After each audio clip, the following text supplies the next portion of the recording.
Dance with the millions. It's that world heavyweight flow. Championship belt wrapped around my waist, yo. I got that Ric Flair figure flow. Slam you on the pavement, that's why they call me Street Pro. Create heat on beat flow. Like Jordan after the second time he three-peated, folks. Get ready, set, let's go. Fight toe to toe, release the flow created by this mic pro. Lights, camera, get low. Action packed, back to back. In fact, this monster will go. Y'all better let him know. Man with the master plan, and you have no need to know. Heart like winter cold. Bust these fools, anything less than killing whack rappers is a crime. I stay trying to get mine. Stacking value, packing venues, winning over time. Ain't no fine timeline. Open your eyes, you're looking for the best, and this is what you find. Game is only for the bold. You came prepared, now get ready for the show. Introducing from parts unknown, your UFC and combat sports insider, Clubber D, the Combat G, and the Sports Professor.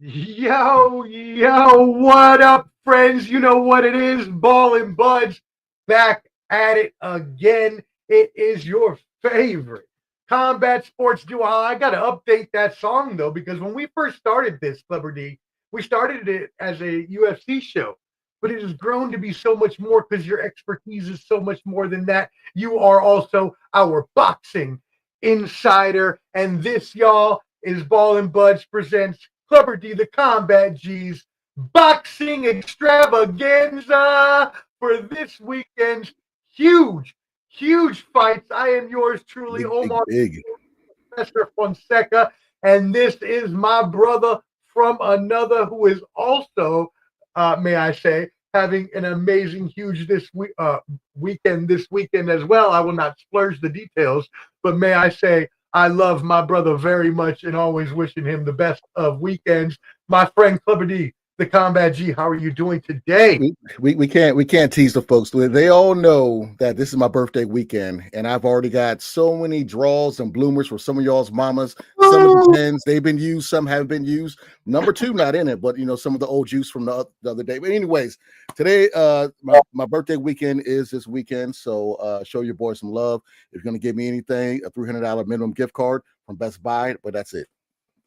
Yes, it is birthday weekend, and we are going to do it right. This will be the last you see of us because we're going to be jigging it up all weekend long. Ain't that right? Give me one of those Ric Flair.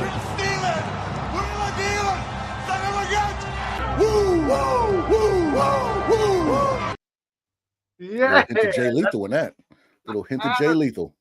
That's what we're going to be doing all weekend long, baby. But first, let's get to what the task is at hand. A huge boxing weekend, one of the biggest boxing weekends ever. And you know that for such a huge show, we have to bring in the best guests, the best boxing experts and insiders on YouTube, on the planet. And we are so happy to have them. You know them, you love them. They are friends of Ball and Buds here. So let's go ahead and bring them on. First of all, hey, the one that introduced with Clubber D, the one that got this correlation, this corroboration started. He is known as the boxing historian. The legend has it that he knows so much boxing history that he taught Joe Louis boxing history. Facts. The one and only from 86 Boxing and 86 Sports, Josh. What's good, brother? What's going on, fellas, right there? Flattered by that introduction. Had me laughing right here, but no, good stuff. Happy to be here, of course, as always. Salute to you both. Hey, Most Def, go ahead and plug your channels real quick. Please let them know where they can find you. Oh, yeah, 86 Boxing. We're on here. We're live on 86 Boxing on the Facebook and the YouTube right now. Of course, we had the 86 Sports thing, but hey, we're going to keep it strictly boxing, you know, for the most part. So be sure to hit us up anywhere at 86 Boxing. Mm-hmm. Yes, sir. There you go. And coming up next, he's a partner with everybody. They call him the master of collaboration. He's the one networking at all of your boxing events, whether local or worldwide. They call him Skywalker, but legend has it that he has walked so high in the sky that he was up at the pearly gates of heaven. He goes by Skywalker Boxing Media. Hey, thank you guys for the introduction. Skywalker Boxing Media, Team Mo Boxing, no problem in the house. Excited for this weekend, man. We got 3 mega fights. It's all going down, man, this weekend. Why is it doing it 3? Sorry. Ooh, yes, sir. If you're doing it from the side, are you doing it from the side or are you doing it from it's making it 3. My bad, fellas. I did one time, it's giving 3. I'm not doing it no more. Yeah, I don't know. If you do it from the right side, though, it says all, you can unclick that and choose one of them. All right, cool. And last but not certainly not least, it is said, legend has it, that this man has sought the meaning of life from Buddha and Gandhi themselves. Woo. And before I can bring him on, I cannot let the introduction go without Clubber D properly giving his catchphrase. Who we got, Clubber D? We got the one, the only, heavy on the poppy, light on the yayo, Papi Chunyayo. Woo! Yeah, buddy, it's Papi Chunyayo. Heavy on the poppy, light on the yayo, and the mayo, light on the mayo too. What's cracking, fellas? What's happening? Light on the mayo. Wait, so okay. I mean, unpopular opinion. Who here likes mayo and who doesn't? I actually like mayo. I like the mayo. Yeah, I'm not with it like that. It depends what it's on. You know, us white folk like the mayo. Hey, wow. Light on the mayo. Depends what it's on. Depends what it's on. Are you spicy? I say light on the mayo. I thought you were Mexican, Skywalker. Are you white? Huh? Are you I'm half white, half Mexican. So you know my white genes like mayonnaise. You know what I'm saying? Yes, it's meatloaf. Germans. Germans. Yeah, German. Yeah, I'm German. So yeah, that's part. They eat it with the French fries, bro. Hey, there you go. Actually, I will say I love mayo with French fries. Rest in peace to my best friend JT. He is actually the one that put me onto that in high school. I do not like to eat fries without mayo. But anyways, all right, cool. Well, thank y'all, everybody. Poppy, let them know where they can find you, please. Yeah, everything at Papi Chunyayo, just like that. There you go. Easy peasy. That's how you should keep it on social media, by the way, y'all. If you have a brand, have everything with the same across the board. That way people can find you all over social media. Let's get into these comments to take all the fans that are tuning in. Justin James, peace and blessings. Thank y'all for tuning in. Really appreciate that. Can't wait tomorrow night, he says as well. Happy early birthday. Yes, sir. We love that for Clubber D. Appreciate you, man. Yes. Bud Files. Shout out to the Bud Files. Thank you for tuning in. We appreciate that. All right. What else we got? I think that's about let's see. Shout out to Teach here. Teaching here. Yep. Got Teaching here. What else we got? Okay. Rock Chalk. Oh, Rock Chalk tuning in. Thank you as always for tuning in, Rock Chalk. If y'all like true crime, you make sure you check out the best true crime podcast on YouTube. That is Rock Chalk. All right, cool. There you go. We are caught up on all of the comments. Hey, y'all, I'm doing the comments, but also doing some notes and things. So if I don't get to it right away, do not be concerned. I promise you I will get to your comment. I will not forget you. All right, cool. Well, yeah, boys, it is a huge weekend we have ahead of us. Everybody, if you're watching, please hit that like button. It is free to you, but it's invaluable to everybody here on this panel. It amplifies us in the algorithm and will take us a long way. So please, if you're watching, hit that like button. Also subscribe to all these channels. Huge weekend, y'all. Cinco de Mayo weekend, a boxing weekend like one we have not seen in a very long time. From Friday through Sunday, we will see 3 consecutive nights of fights featuring 4 current or former ESPN pound-for-pound fighters. Naoya Inoue, the monster, will fight on Sunday in Vegas, first time in 4 years. Canelo Alvarez going outside of the U.S. or Mexico where he's been 9 of the past 10 years, to go to Saudi Arabia for the first time on Saturday. We'll talk about that. But the big one they're talking about, the one that's coming Friday night, a 3-headed monster with a outdoor component. Turki Al-Sheikh is putting together another spectacle in Times Square, New York City, featuring Devin Haney, Teofimo Lopez, and Ryan Garcia. This is going to be one of, again, the biggest boxing weekend of all time. Let's start off first.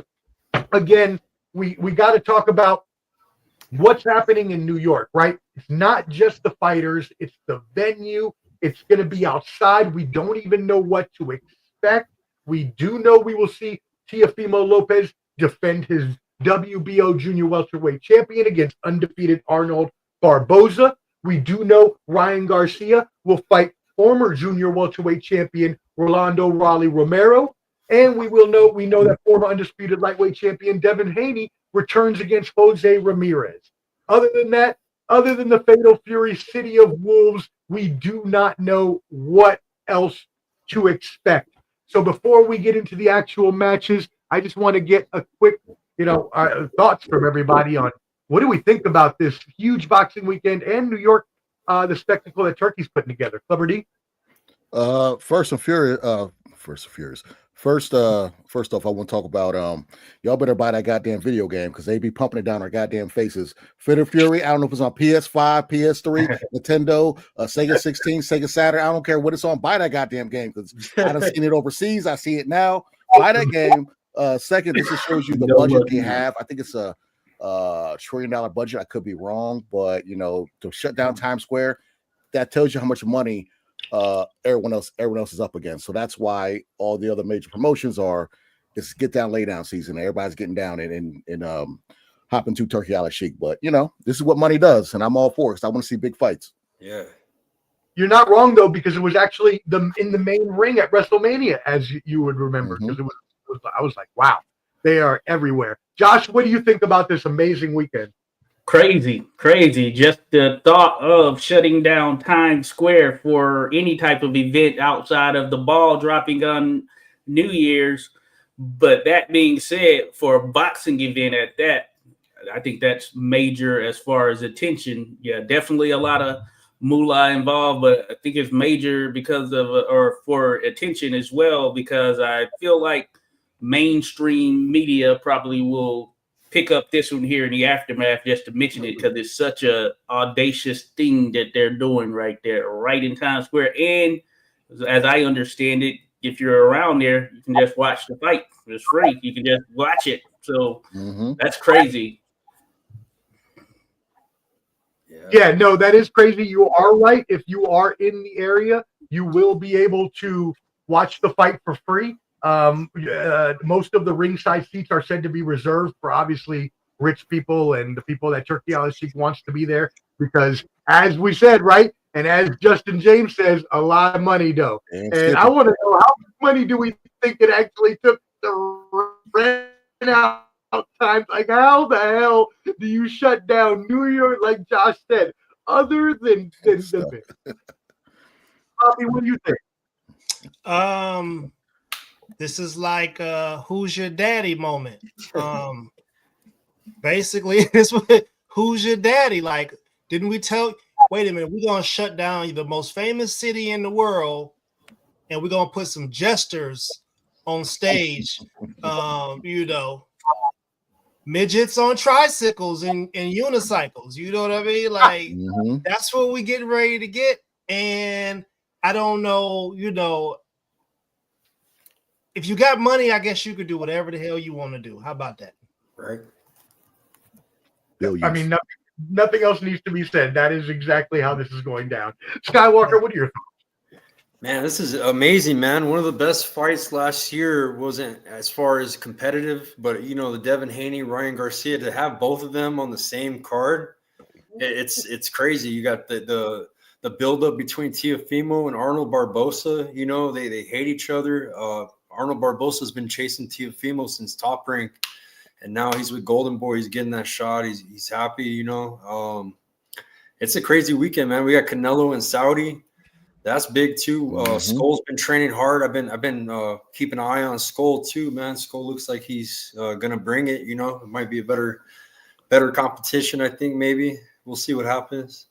Now, since you brought it up, I would be remiss as a journalist to not pose the question that everyone is asking that's watching here, and let everybody give their thoughts in. But why aren't Ryan Garcia and Devin Haney fighting? Right? We saw Garcia April 2024 majority decision over Haney, which was overturned after a failed VADA drug test forcing him to forfeit his fight, serve a 1-year suspension for having ostarine in his system. Neither has competed since. They're expected to meet next. Why not have just met now in this spectacle? That's a good question, but it's all about the money, man. Like, just the buildup of this card is building for a big, even bigger fight in the future, man. Who knows what city they're gonna shut down for that fight, or where they're gonna have it at. I know the Spear's been in talks. You know, a big fight at the Spear.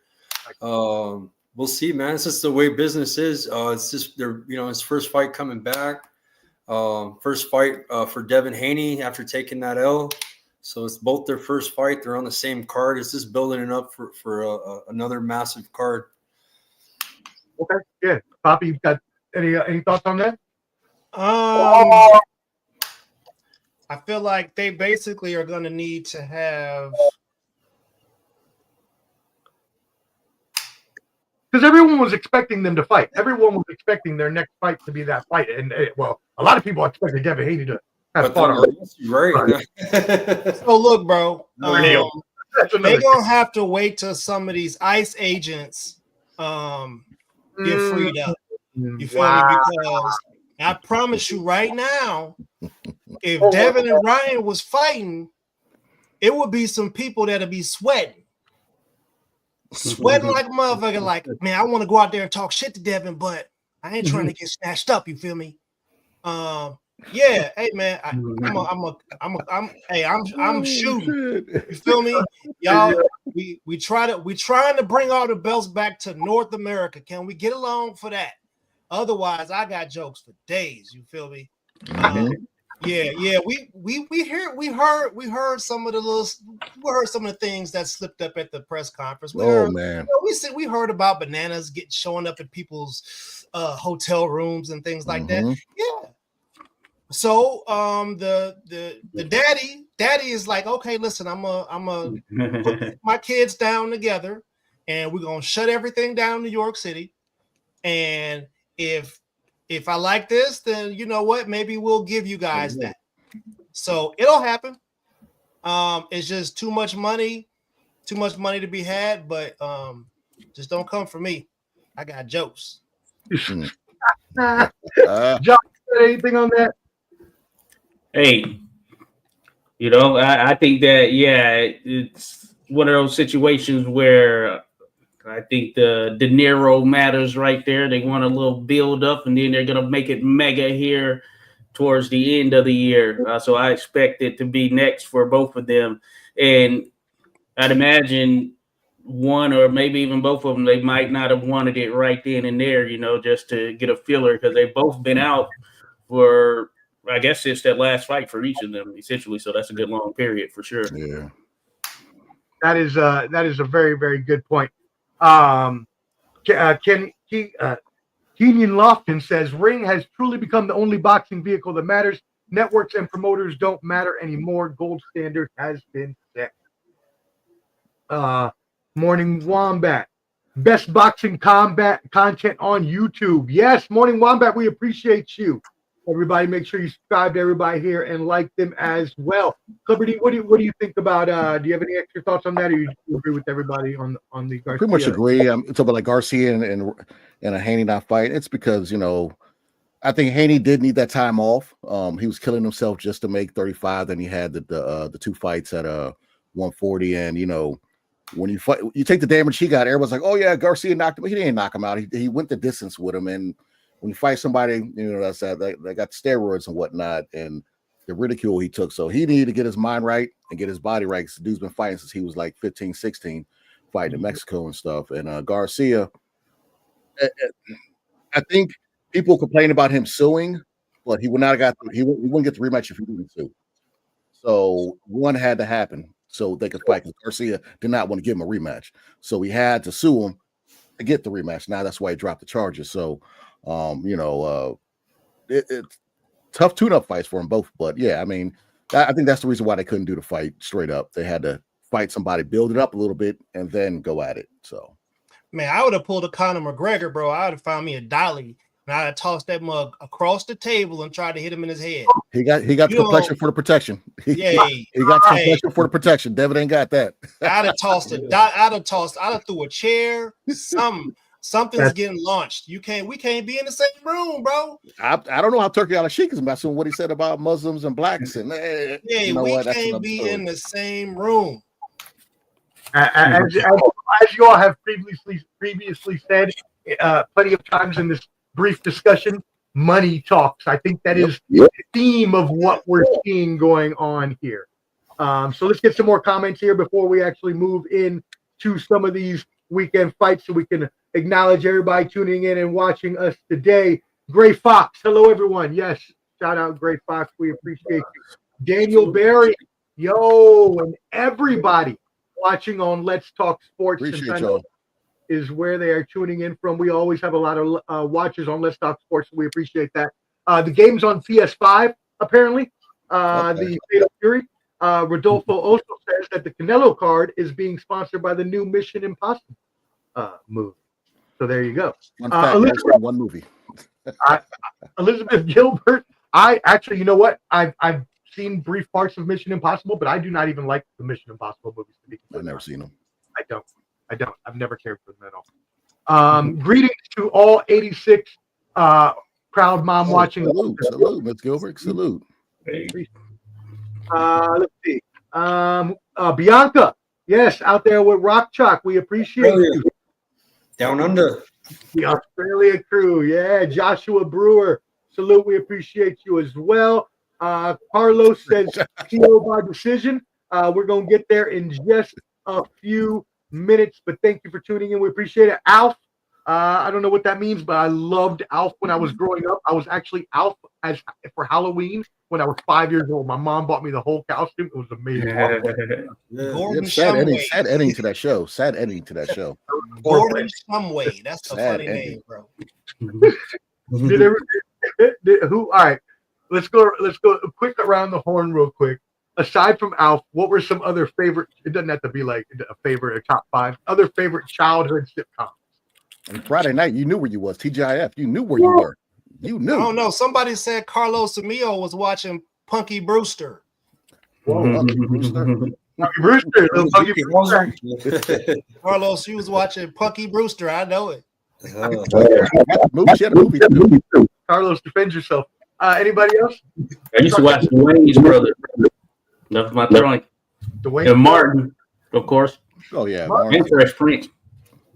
Probably right, main three right there. Fresh Prince was my jam. Actually, I love it all. Married with Children. Living Color. Al Bundy. Yeah, Al Bundy. His hand Living Color. Yeah. And Living Color. Yep. I know Martin is one of Clubber D's first. Definitely a Martin. That's good shit right there. And Living Single was better than Friends. I ain't watched Friends, but Living Single was the original Friends. They copied our stuff. They did. Yeah. I never watched Friends either. I mean, that's clearly cultural, though. That's clearly Living Single was first. Living Single was first. No, of course. What you talking about, Willis? What you talking about, Willis? I'm talking about watch the show like most minorities would. They copied the concept from Living Single and made Friends. It is what it is. Oh, I agree. A whole lot of pirating happening in this continent. Go up there, Joshua Brown, out there in the comments. Just I know that is. That's the homie. I think that the fight will still happen if one of them loses. I think they still make it happen. I think so. Yeah, that's too much money. Too much money. Too much money. There you go. All right. Hold on. That got away from me there for a second. Carlos says Haney going to get whipped again by Ryan. Couldn't block the right to save his life. Carlos is one of those. Yeah, you know. He's one of those. Man, come on, Carlos, bro. I know you got a knot tied at the bottom of that lumberjack button down. One of those. Don't do it to him. One of those. I don't ever see people back heaters. I've never seen this in boxing, but it's a new boxing era, you know. It's a new boxing era. New boxing era. You got everybody dying on the channel right now. Hey, man. Hey, like when I did the stream, when I got that person that little the hack person that jumped on the screen, I was like, look, that person got an NIL deal to Nathan's hot dog eating contest. He's got an NIL straight for that, all right? You can train all year for that. The magic no buzz. Great. Oh man. All right, y'all. Again, thank y'all for tuning in. Please, if you're watching, do us a favor and hit that like button. It will really help us out. YouTube will amplify this in the algorithm right now to a bunch of other boxing fans. We appreciate you. Also, subscribe to all of these channels. Let's get it kicked off. Kick this bad boy off. He says we can make a wager. I mean, hey, whatever. I know him personally. I go to his barbershop, man, over there. Yeah. So. Carlos, a real person willing to make a wager. Yeah, man, he cool, bro. Yeah. He cool. You know them onesies they got the 2 buttons in the back that your cheeks be exposed when you pull it down. You guys can place a bet through me, Carlos, if you want to place a What's small up bet. with it, man? You feel me? Jab. It could be $20. It could be $40. It's gonna be a lot of jabbing, bro. I'm telling you. Yeah. Now, if anybody wants to put in a 20 and have Skywalker go. Yeah, I can mediate it, man. You guys good. I know Carlos good for it. Shout out to Gabby turning in. Says Haney looked like the Elephant Man after the Ryan fight. Wow. Come on. If you juice, you should do that. I should have knocked him out. I mean, you didn't knock him out if you juice. Yeah. Come on now. Gold member says y'all forgot that Raleigh struggled with Manuel. Rolly, Jaime. Omar. Jeez, Rolly. Mason knocked out round. Throw these clips there. All right, cool. All right, well, let's get into it. First of all, we know we talked about this weekend. We talked about first fight coming up in New York City. Before we get to there, though, there was a fight that we had last week. That was a pretty big one. Clubber D, you did a live stream on this. It was Jr.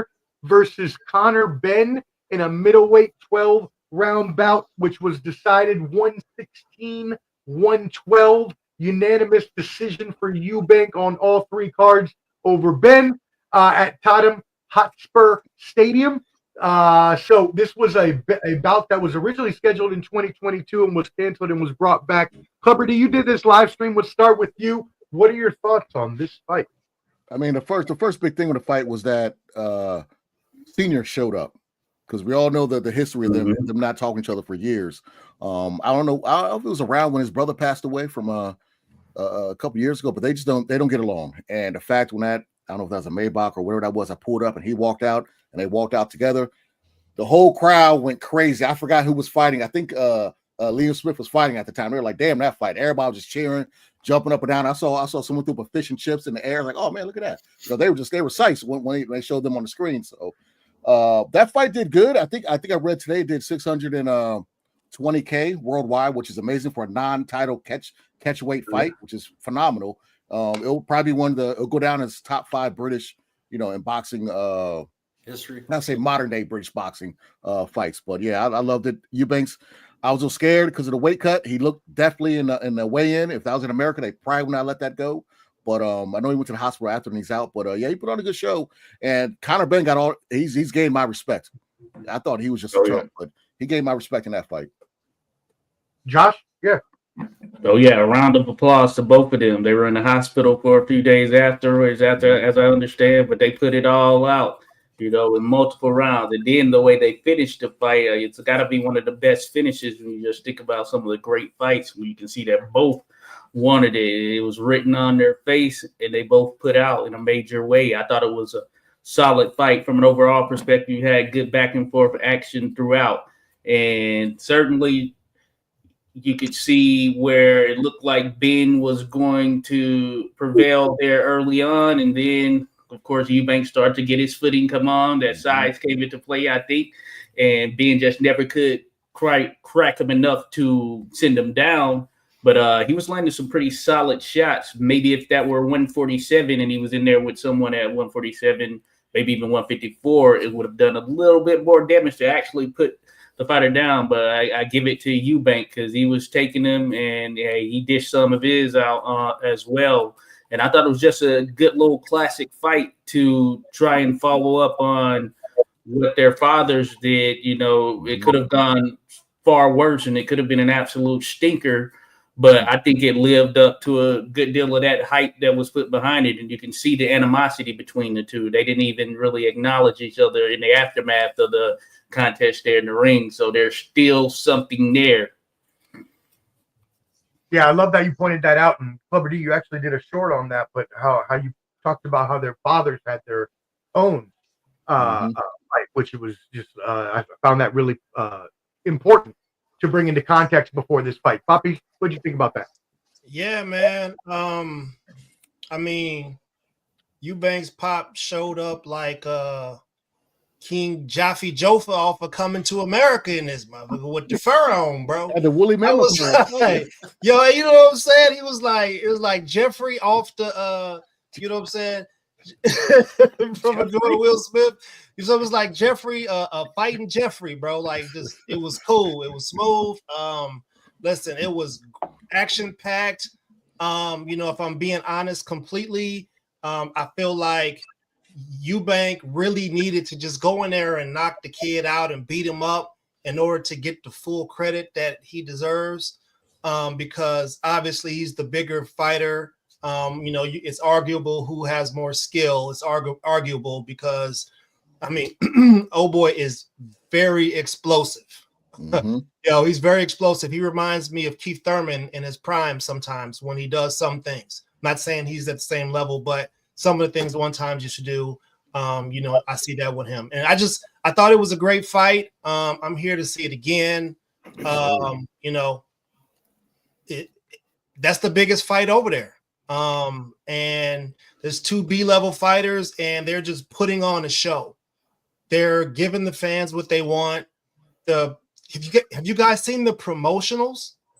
The promotions, like, they actually have movies that are. Oh man, that is incredible, bro. Each one they've done since the even AJ versus Ngannou, all those little pre-fight little things are phenomenal. They're giving us that. They're giving us that from over there, but they're shutting New York City down with some jester type shit. Come on, hey, bro. Ernest, you said two B-level fighters. Yeah, I'd argue with I did. I might bring one more. I'll put no words. I graduated in this. He put on a B performance, but I think that was against a drained. I would even B minus, bro. Doubling down. Morning Wombat agreed about Eubank Sr. pulling up unexpectedly in the Rolls Royce, being the most WWE moment. Carlos says, if I were Conor, honestly, I would go to 147, 154 and get a title before I do a rematch. I don't think 160 benefited him too much, but then you got to think about the money they're going to make in the rematch. 0.5 mil for being over. Eubanks had to pay. Yeah. Yeah, that was yes. How ridiculous is that? Isn't that sort of our? Hey, he's coming down. Which one's going up? So you got to pay that money. But I mean, have people in the past been fined that much? I don't remember it being that much for being half. He's the bigger man. Yeah, Ben's taking all the risk. Shout out to Karita Lee. Tuning in, we appreciate you. Morning Wombat. I wonder how Ben would fare against an elite 47-pounder like Boots or Norman Jr. I wouldn't pick Ben to be either of those guys, but could potentially present problems for Barrios. Anybody got it? For those two, Barrios, baby.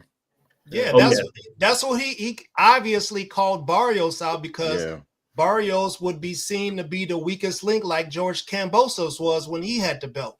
Mm-hmm. So obviously he's going to call that guy out. You know what I mean? Yeah.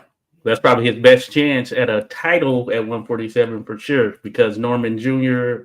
and, of course, we know Boots would be a problem for him for sure. A real problem. Gold member walking out to Still Dre, still exhilarating. Carlos says, I think Ben can beat Barrios. Maybe, what's his name that beats Zoo, the other champion at 154, if anybody has a name on that. Javi. No. Pandora. No. Pandora. He beats Pandora. Okay, no. Okay, no for Pandora. Carlos, even Ben versus Sue would be a banger. Gold member, it's sad that British people are so weak that their GOAT is wow. Chris Eubank Jr. Look, I'm not getting into Man, they got Billy Joe Saunders. Calm down, man. Hey, come on. Don't go cancel on here. Ain't nobody say British people were weak on here. Okay? Man, that's a whole lot of British names attached to PEDs, though. What? Ooh. Whole lot of them, man. Don't get started. David MT, shout out for tuning in. Fight of the year so far. Carlos says Badio's still a dog, though, and also says that guy, Pandora. Yep. That's what they were. Match him off. No, Murzalia. Well, okay. Okay.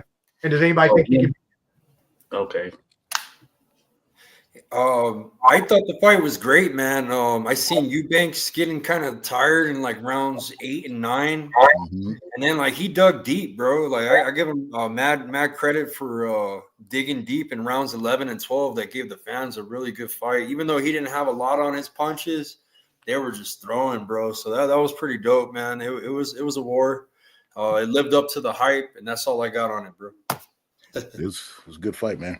Yeah, 67. I think they sold out 67,000 in that soccer stadium, which is like I said before, for a non-title catchweight fight. That's crazy numbers right there. Crazy number. But you have to put the numbers in context, though, bro. What I mean by the context is in the UK they only have a couple venues, right? So, and you have like basically 3 million people competing for 65,000 seats. Right. So, you know, it's a lot different than what it is here. And I just still think that their market is, I don't know, if they were charging the same prices that we charged here in America, they wouldn't need anybody else from outside their country. I think there was the co-op. So what I find funny, that's a smaller arena. I've seen people fight there. I think that's where Shields and what's Marshall? Yeah, is that where they fought? That was an indoor venue, but that thing was sold out. You know, and it was every event is sold out. Every event. I see what you're saying because it's limited, but I think because of the soccer influence, their fans are just automatically just way heads and shoulders above American fans. Yep. You know what I'm saying? You're hearing the chants, you're hearing all that stuff. Depending on the soccer game, you might get a banana on the field, but we're not going to talk about that. But or the pitch, where they call it. But their fans are very rowdy, and I'm all for it. I like the British fans when it comes to boxing. They're true sports fans, bro. They shut their jobs down. They move the bar stuff out into the streets, and people go and to celebrate and watch sports. That's what they do. It's like small town Friday Night Lights type stuff. Yep. Oh yeah, some of the best. I wouldn't experience that environment for myself there firsthand. I do think they really show up and show out. I'm sure there's some difference there in pricing it all, but man, just the vibe they bring overall, man, it's just one of those things that makes it a staple. That makes boxing a true staple over there in a way that it travels as well. So even when they travel over here supporting their fighters, they can carve out a segment and dominate a portion of an arena just showing love in that sense as well, which I think is pretty dope. I agree. Yeah, they definitely show out there for their fighters for sure. Let's get some comments here. Ben and Marcelo for the 154-pound title. I think Ben can beat him. I wasn't even going to try it. So I kind of rushed through it. That's okay. You want to that would be a good fight. Brian Mendoza would be a good fight. Oh yeah, Brian Mendoza. Hell yeah, he took out the Towering Inferno. He'll take out Conor Ben. Yeah, I think he can. Gold member says Canelo is salivating at Chris Eubank fight right now. You just knock him down one time and I'll box him for 12 rounds. Also said Eddie Hearns agree. All right, cool. He couldn't even talk at the damn, let's call it. Man, that Beetlejuice picture is killing me, bro. All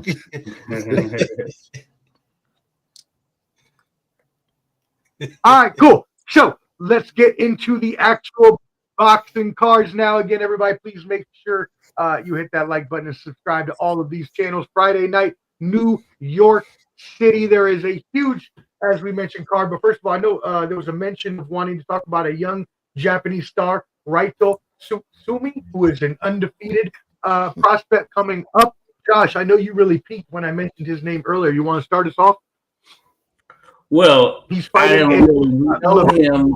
I will say that I did see something in regards to him for sure, but I heard that he was highly touted in the amateurs there on the international stage coming out of Japan, and he has a pretty solid following. That's my understanding. So they expect him to be a major player here in the sport early on, just given his amateur background. Hey, Josh, you are nothing more than a professional. He's fighting Lavelle Whittington on that card. Does anyone else have any thoughts on that young fighter before we go to the other fight? I think he'll win. That's my thought. Way to go out of a limb there. That represent for man canteen. That's a canteen response. Hey man, listen, bro. The Japanese are not playing around. They are moving. They're moving. They're using the knight on the chessboard. Hey, they got like in the top 10 on ESPN. And they're gonna have mess around and have all these little smaller weights locked down with the belts. Then you have to go sit in the audience with people that just sit down, and you're gonna have to go take the belt in a quiet arena. The 140 pounders is heavyweight for them, so yeah. Mm-hmm. And then Carlos says, what do you think about the NYPD versus firemen? Looks like the fire dude been fighting all his life with a nose like that. Oh my god. Carlos. Yeah, I thought that was happening. It's one of those cool things. I think that since it's a New York vibe, New York Fire Department, NYPD. I know that boxing wise, you always have the PAL, Police Athletic Leagues, where they're doing some boxing things. I'd imagine there may be an equivalent with the firemen. Not 100% sure, but I know, of course, and have interacted with those that compete there in the Police Athletic League. So it's just one of those fun, symbolic things, I think, being there in New York. So it should be pretty, I would say, fun for this event, just to give fans a little warm up and give them something to cheer about with those who may not even have a connection to some of the other boxers competing. Yeah, like exactly how you think about that. If you're going to try to appease everybody, why not try to appease the local charities and local, in there in New York after 9/11, the fire department, the police department, they were really, as they should have been as heroes, boosted up and involved with all the sporting events. Really, I know baseball, a big deal too. I feel like NYPD should have fought at the UFC card since they're good at choking people. Jesus. Oh man, hey, bro. See, I just gotta leave that there for a second because see, I'm not gonna say whether I agree or disagree, but by leaving it up, the firefighter dude looks like he's been fighting since he was a kid. The police officer looks like he's fresh off his shit. Getting deep into this, I need to see these guys now, so I'm gonna take a look after. All right, let's move it into the three main fights. We'll go ahead and start off with the Devin Haney fight here. Obviously, again, we'll get into the other one, the title fight in just a second. But Devin Haney and Ramirez, Jose Ramirez, Devin Haney's 31-0, Ramirez 29-2. Haney is 26 years old. Ramirez is 6 years older at 32. But Ramirez does have a 1-inch height advantage and a 1.5-inch reach advantage. So, Clubber D, let's go ahead and start with you. What are your thoughts on the Haney versus Ramirez fight? You hearing anything in the background? It's my dog trying to figure out his spot on the floor here. Anyways, so this I wish it was at 147, not a little catch weight, because I know Ramirez wanted to move up. He's done at 140. That's my only gripe with this fight. This is a very hard fight or tough fight for Devin Haney to come back on. Ramirez is no chump. So with this fight being his first fight back, when he fought before the Ryan fight, when he fought Regis Prograis, he had hurt Regis a couple times, almost ended the fight. For some reason, I have it going to decision with Devin Haney winning, but I have a gut feeling Devin Haney might like knock him out like in the 5th or 6th round. And everyone's like, oh, Pillow Hand's got power now. You know what I'm saying? Now that he's not draining himself. But I got Haney winning by decision on this one. By decision. Yeah, 31 wins for Devin Haney. 15 of those have been by KO. So a little less than half.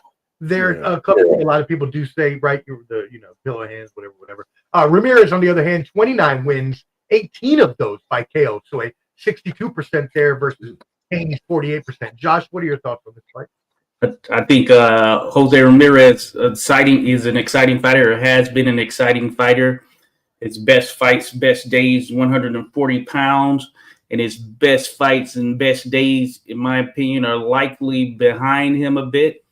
I think that this being even at the catch weight is likely going to be more in favor of Devin Haney, who I think is going to be bigger in there. And I think he has the ability to stop Jose Ramirez at some point in the fight, maybe later rounds. I just think that at this particular stage, given where Devin Haney is in terms of the age and then where he is physically, I just think he is likely going to be a bit much for Jose Ramirez, who has been an exciting and excellent fighter, who is a world champion, and he's been in with some of the best. We know that for sure. And I just think that at this stage, yeah, he'll likely go down at some point. Okay. All right. Yeah. So there we go. We got a decision. Now we got possibly going down. Do you have a round for that you think that might happen in? If I had to throw a round out there, I'd say probably around 9. If I had to pick a round, 9. Oh yeah, I make you pick rounds on this show, so be prepared for the rest of the show. Poppy, what you got? Man, Jose Ramirez is a tough guy. He's experienced as well. I think at this point, though, Devin is. I mean, he's had a lot of time to be around at 140 now, so he's probably. I mean, he was probably already a full-on 140 fighter when he was squeezing down to the other weight class. You know what I mean? So I think that he's going to be a lot stronger. But he's going to have to dig within to figure out, you know what I'm saying, if he still really wants to do it, because at the end of the day, they're putting on a great show for the fans. But he's got to figure out if he's if he really still wants to do this, because ultimately he has a 0 on his record. You know what I'm saying? And I feel like he's probably one of the most disrespected fighters out there. Yeah, there's a lot of stuff that goes along with it, but some of the stuff is unnecessary. And if I had to pick, I'd say Devin Haney by unanimous decision. I think he's just going to out jab him. I think he's going to move around him. I do believe Jose is going to. I believe he's going to put on the bull horns and just go forward and try to get him out of there. Try to test Devin's chin. But he's not as fast as Ryan Garcia. He doesn't have the same hand speed, but he can crack. And, I'm not calling Devin Haney's – I'm not calling his chin suspect, because I never heard people say Tyson Fury's chin was suspect, and he's been down 15 times. So let's just see what happens. I'm looking forward to it. It's going to be a great fight. But I'm taking Devin by unanimous decision, and I wouldn't be surprised if he did end up on the canvas. If he gets back up and he gets back to fighting, that's what it is. That's what you want to see. All right. I'm writing down the picks. Cover D, what was yours? Unanimous majority for Haney? Same, yeah, just decision. Yeah, but unanimous majority's kind of same. Yeah. Skywalker, what you got for us on this one? It's a good comeback fight for Devin Haney. Ramirez is really experienced. He's been in with the best. He's got a couple losses, but it's great fighters. I think Devin Haney is going to box a smart fight. The normal Haney performance I'm expecting. Jose Ramirez is not really old though. Like I said, I could see maybe Ramirez giving him some problems, but I just think Haney's quicker. With the his punches are a lot quicker. I believe, and I believe Haney's going to win by decision. But it's going to be a good fight, man. Be a good test. And he was able to beat Rancis Barthélemy. He lost unanimous decision to Barboza. That was his last fight, right? So, That was good. shit. I mean, he's gonna be good, man. I think this will be a good test for Haney, and hopefully we get that Ryan Garcia rematch. That'd be good. And what kind of decision was that? Unanimous split, majority. Just a UD by Devin Haney. Cool. All right. Yeah. No, I mean, everybody said everything that need to be said. Haney, I think, is they're both great fighters. I don't think Haney will knock him out, though. Yeah. I don't think so either. I agree with you. I think it'll be a unanimous decision here. I think Haney is the better fighter. I think while Ramirez is really tough, I agree with Papi. Haney will outbox him and be able to stay away from him and pull out the unanimous decision. All right, cool. Well, let's get some comments here before we go on that one. Carlos, I would pick Haney, honestly, but I don't know how he's going to come back after the beating he suffered in his last fight, and Ramirez has come forward with power and a good left hook, former Olympic champion. So I have to ask, is this like when they say on Facebook with the guys with certain pictures? Yeah. I mean, do refried beans cause gas or no?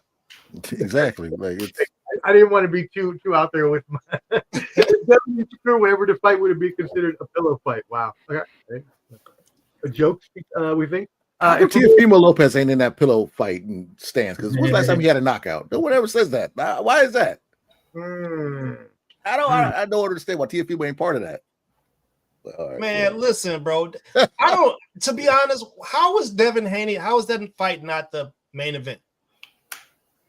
Yeah, no, I mean, agree. I think it should be. If I would at least put Teal there. Disrespect, bro. We had to go to Australia twice. But Haney don't sell like the way Ryan Garcia sells. You got to look at it.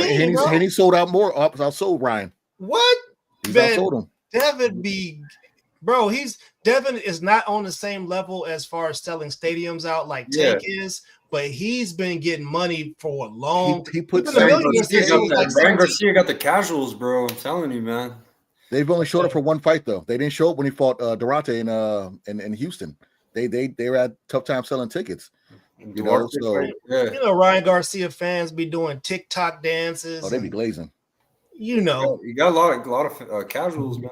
And I give him credit for that. Like, that's good to build that fan base, but it's just now this day and era, everyone thinks they've been watching forever and know everything. So it's like, oh, Devin Haney, he sucks. Come on, man. Titty. Well, that's why I put the Haney fight first, because I personally think he deserves top billing in this card, or if nothing else, at least Teofimo Lopez, since he's the title fight and should be there. But on the card, in the actual billing, they have Ryan Garcia at the top of the poster.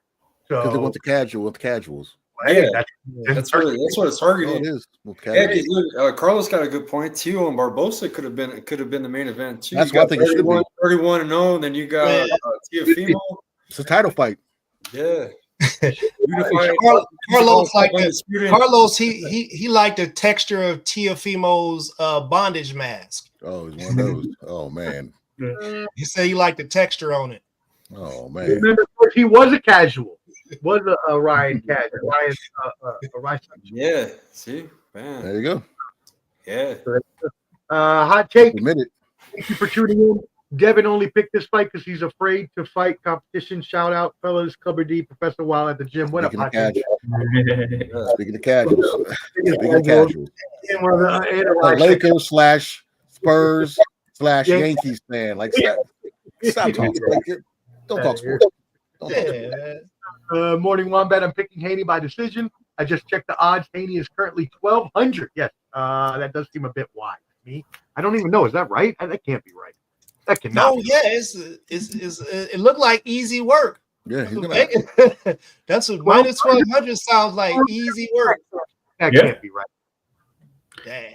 Oh, sounds about right to me. Yeah. But Ramirez is not that old. He's only 32, bro. 32. Yeah, I don't think it's a matter of being old. I just think it's a matter of wear and tear, that damage he's taking, and where he's at in this stage of his career. For me, that's the way I see it, because he's like an aggressive come-forward fighter, as mentioned, but if you see his trajectory and kind of since that Josh Taylor contest, it hasn't been the same as it was when leading up to that point. So I think that's more so where it comes into the fold. And then him fighting up in weight a bit more. I just think that he was built for 140 for sure. But Haney, I just think physically is going to be too much for him. For me, it just given the stage and where he's at in his career and age. At the weigh-in, Haney looks ready. He's very in shape, unlike some other fighters doing that weigh-in. Like I think Teo may have had a bad cut too. He doesn't look that right. I think he's wearing that mask to kind of hide his face. The way the weight cut was affecting him. That's what some people were saying yesterday. Wow. Well, 100. Okay. There you go. Well, there should be an easy victory then. It shouldn't even have been a decision between any of us, I guess. It's 100. Why even have He's got to shine, bro. He's got to put on a performance, man. 1,200, it's like you have no chance to win. That's what 1,200 signifies. Like you have no chance. So the guy stands no chance whatsoever. Okay, well I guess that's disrespectful. See what Javi wrote. He said New York was on Ryan's side. Haney was getting booed, and Haney's gonna have to have a good performance, bro, to gain some of these fans back, man. Like a lot of people hate him over the lawsuit. There's a lot of people hating on Devin. Devin's like one of the most hated boxers right now, bro. He used to be the dream, bro.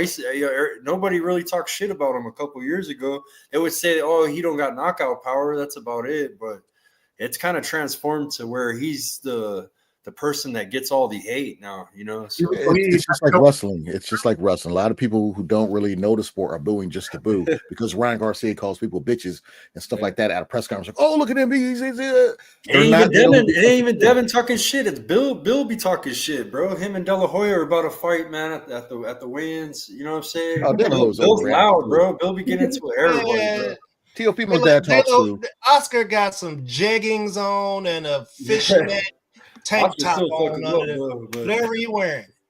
That motherfucker got a thong with a butt plug attachment to the back. With that butt plug, he can still fight. Bro, man, listen, I'm tired. I'm about tired of y'all talking about us, man. You know what I'm saying? Like I done had enough of it. You know what I'm saying? Like I can just make sure you don't leave the house without your identification card. Bill's gonna pull out like a Billy Club on him and shit or it something. It better be the one that got the star up in the corner like that because the old one don't work no more.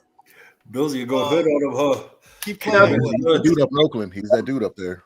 Keep playing with us. I heard in Oregon, let me tell you something, because y'all keep going on with this. In Oregon, they got a hotline for people who think that contractors are illegal. And they call in the people on y'all, the people with the black jacket, yellow letters. All right. So y'all need to leave us alone.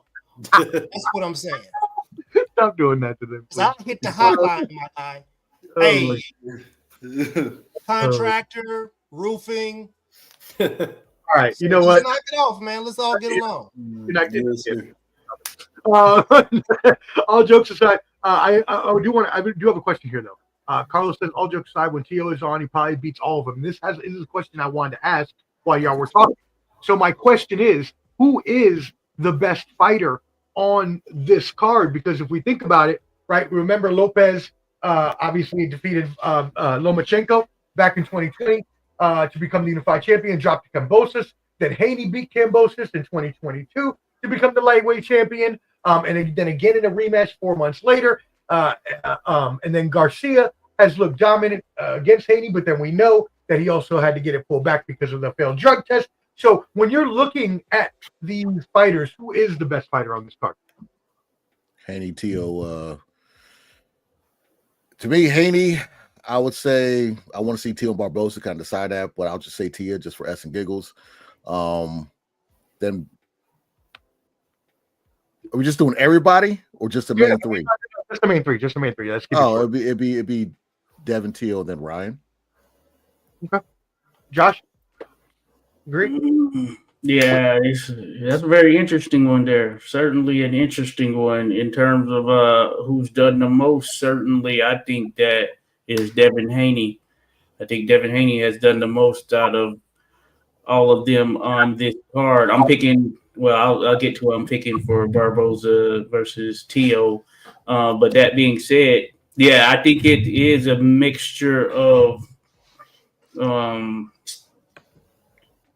Yeah, those.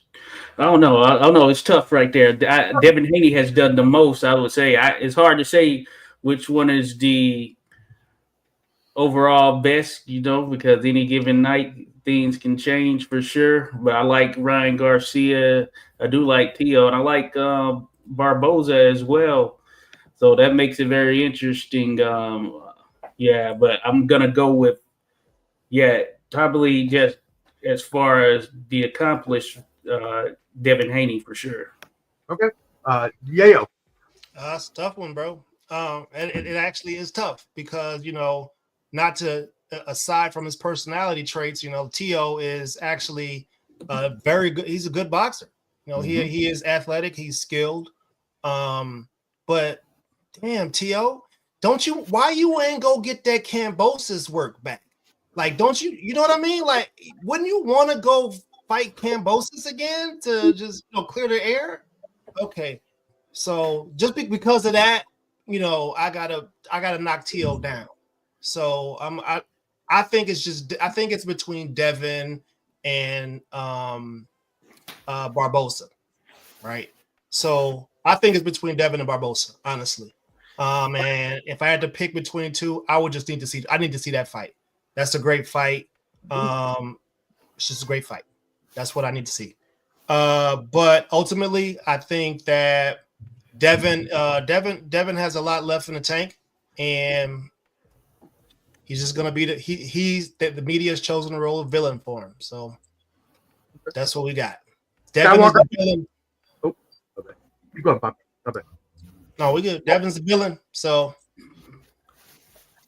yeah, I want to give some credit to Barboza, man. He's been doing his thing. He's 31-0. Technically, because I know technically Haney's still got his O, right? On paper, but we've seen what transpired between him and Ryan, which I want to see the rematch, with a clean fight and everything good like that. Man, I think the card is fully stacked with talent, man. We got the experience of Ramirez, Barboza, man, on a roll. Just took out Catterall, 31-0. He had to leave Top Rank, and they're making more fights for him over there at Golden Boy. That's going to be my underdog for the fight. I think I like Teo a lot, but this is the same Teo that lost to Kambosos. You know what I'm saying? And I think Barboza. I mean, I'm not saying I know everybody can have an off night, but with the wearing the mask and all the clown antics, he's really confident. Let's see, man. Barboza's a very smart, fundamental fighter. He don't make a lot of mistakes. He's not flashy like Teo. A lot of people are going to say Teo's going to be on top of the list because he's flashy, but we'll see, man, with fundamentals and smart skills get the job done tomorrow. I thought, everybody thought he was going to lose against Catterall. He got through Catterall. He fought a real smart fight. So if he can do the same thing against Teo, there's a possibility of him winning a split decision, something, man. I think it's going to be a close fight. Problem with like in sport, like in other sports, playing down here. Okay, but while we're here, we might as well not. He like ass his last fight. Yeah, he let the journeyman bust him up, and that dude had like 7 losses. That's my issue with Teo. Like he'll look good against Taylor, and then average again. He doesn't show up for certain fighters. He drank that Kool-Aid over there at ESPN. It was just it had all the sugar in it. Mm-hmm. Yeah. Yeah. Heisman fights, Heisman night fights, and fighting in front of like 2,000 his last fight in Miami. So got booed at home in New York. Yeah, so Teo just he claims Mexico. Mm-hmm. Okay, well, I mean, hey, now that we already kicked it off, that might as well stick on that fight. I was going to go to that last since it was the title fight, but since Skywalker already gave his assessment, we might as well. I didn't hear Barboza enough, man. But I was like, he's on a roll. I think as far as momentum wise, Barboza, Teo, he's skilled. He's gonna be flashy. Ryan Garcia, he's got a fucking nice left hook. He's quick. Devin Haney's got a nice jab. I give him all credit, you know what I'm saying? But that's basically. I just wanted to give Barboza his credit, man, too. No, that's great. That's all good. It's a great segue, so it doesn't really matter. We can start right there. So I'm gonna get your pick in just a second. Let me introduce the fight real quick. Barboza, y'all, who he is talking about, is 32-0. Teofimo Lopez 21-1. Teofimo is 27 in age. Barboza is a little older at 33. Barboza does own a 1-inch reach advantage, and catch this, a 3.5-inch. A 1-inch height advantage and a 3.5-inch reach advantage on Teofimo Lopez. So as you mentioned, right, you think he's a great fighter. Again, 32-0, a little bit older at 33. What's your decision on that fight before we go around the horn, Skywalker? I got it as a tough contest, but I'm gonna go Barboza split decision. That's gonna be my only underdog on the card that I'm picking. I believe Barboza can do it, man. He went across the pond to Manchester, and this is he's from the West Coast. He's going to the East Coast. I think he can get it done. Plus, he reps the channel too. So here we go. 31-0. I want to give a big shout out to Skywalker Boxing, man. Keep doing your thing. Say 31-0. Skywalker. Hell yeah. And he invited our whole team to Manchester. Shout out to my brother David and Badou embroidery. If you guys need embroidery done, he does all the Barboza stuff. But they invited the whole team out to Manchester, and I couldn't make it, of course. But some of my teammates went out there to Manchester, so it was pretty cool. That's what's up, man. Yeah, damn Skywalker. We were some of the only people that picked Barboza to win. Yeah. And I was riding with them. They went over there to the belly of the beast, had stuff thrown at them. Like, I'm gonna do the same thing. Yeah. Go ahead, Yayo. Give us your pick on this fight. I'm riding with Barboza, man. I mean, like I said, Tio needs to get that Kambosos work back. Kambosos set him on his thing in the first round when he went over there. Remember that? What you think Barboza gonna do, man? Man, I promise you, don't be surprised if Tio have a couple seats in this fight. Do not be surprised. Barboza, it means business. This is finally he's getting the opportunity that he's been asking for, and this is his time to shine. And he's a phenomenal fighter, fighting on the card with some jesters in it. I'm telling you, this stuff, it feels like they're vying for the prince's crown to sit next to Jake Paul. That's what it feels like. You know what I'm saying? With all the pageantry and all this and that. You know what I mean? That's component. Yeah. So I'm pulling for Barboza, man. I think he might sit him down a couple times. It's gonna be wide. Something like maybe 10-2. And so you think, unanimous decision. Okay. Wide. And he sit him down a couple times. Yeah, I was going to say, in 32 fights, he only has 11 wins by KO. So 34% KO percentage is not a lot. So you expect him to get a decision in the fight if he is going to get a victory. On the other hand, Teofimo Lopez, 21 fights, 13 KOs. That's a 62% KO percentage. Josh, yeah, so I had said I'll hold my pick earlier because I thought I was going to be in the minority, but I am going to be going with Arnold Barboza in this contest. I followed him for a good long period. I actually picked him over Catterall as well, and one of the things that always stood out for me in following Barboza is his consistency. There might have been like one or a couple of fights where you could say that it was a little bit of a slower performance, but that being said, he's usually just always been super consistent for me, and that's one thing that always made me lean towards him coming into these types of contests because I know what I'm going to get from him. Yeah, he doesn't have a ton of knockouts and all that stuff, but he has the boxing ability. And another thing is I just feel that Barboza at this particular stage, this is his time. He's gotten that shine, and I know he's not ready to relinquish that because this is really his moment to come on. We've seen some inconsistencies with Teofimo Lopez. Of course, I would say that Teofimo Lopez is probably the better athlete. That being said, from a boxing perspective, I just think Barboza is better all around. And the thing about him is not just one thing. I just think he's very good at so many different things in there. While he doesn't have big power enough to do, and while he might not be the fastest, he has enough speed. He's good at range, he has a pretty solid and high IQ as well. So I think that will factor in. I think some of the posturing and things we've seen from Teofimo Lopez is probably more so him just trying to hype himself up more so than anything, due to some of the lackluster performances we've seen from him. So I'm going with Barboza. Not that Teofimo can't pull it off, but I just feel like Barboza at this particular stage is who I would, be willing to lean towards and put money on if I were put in that situation.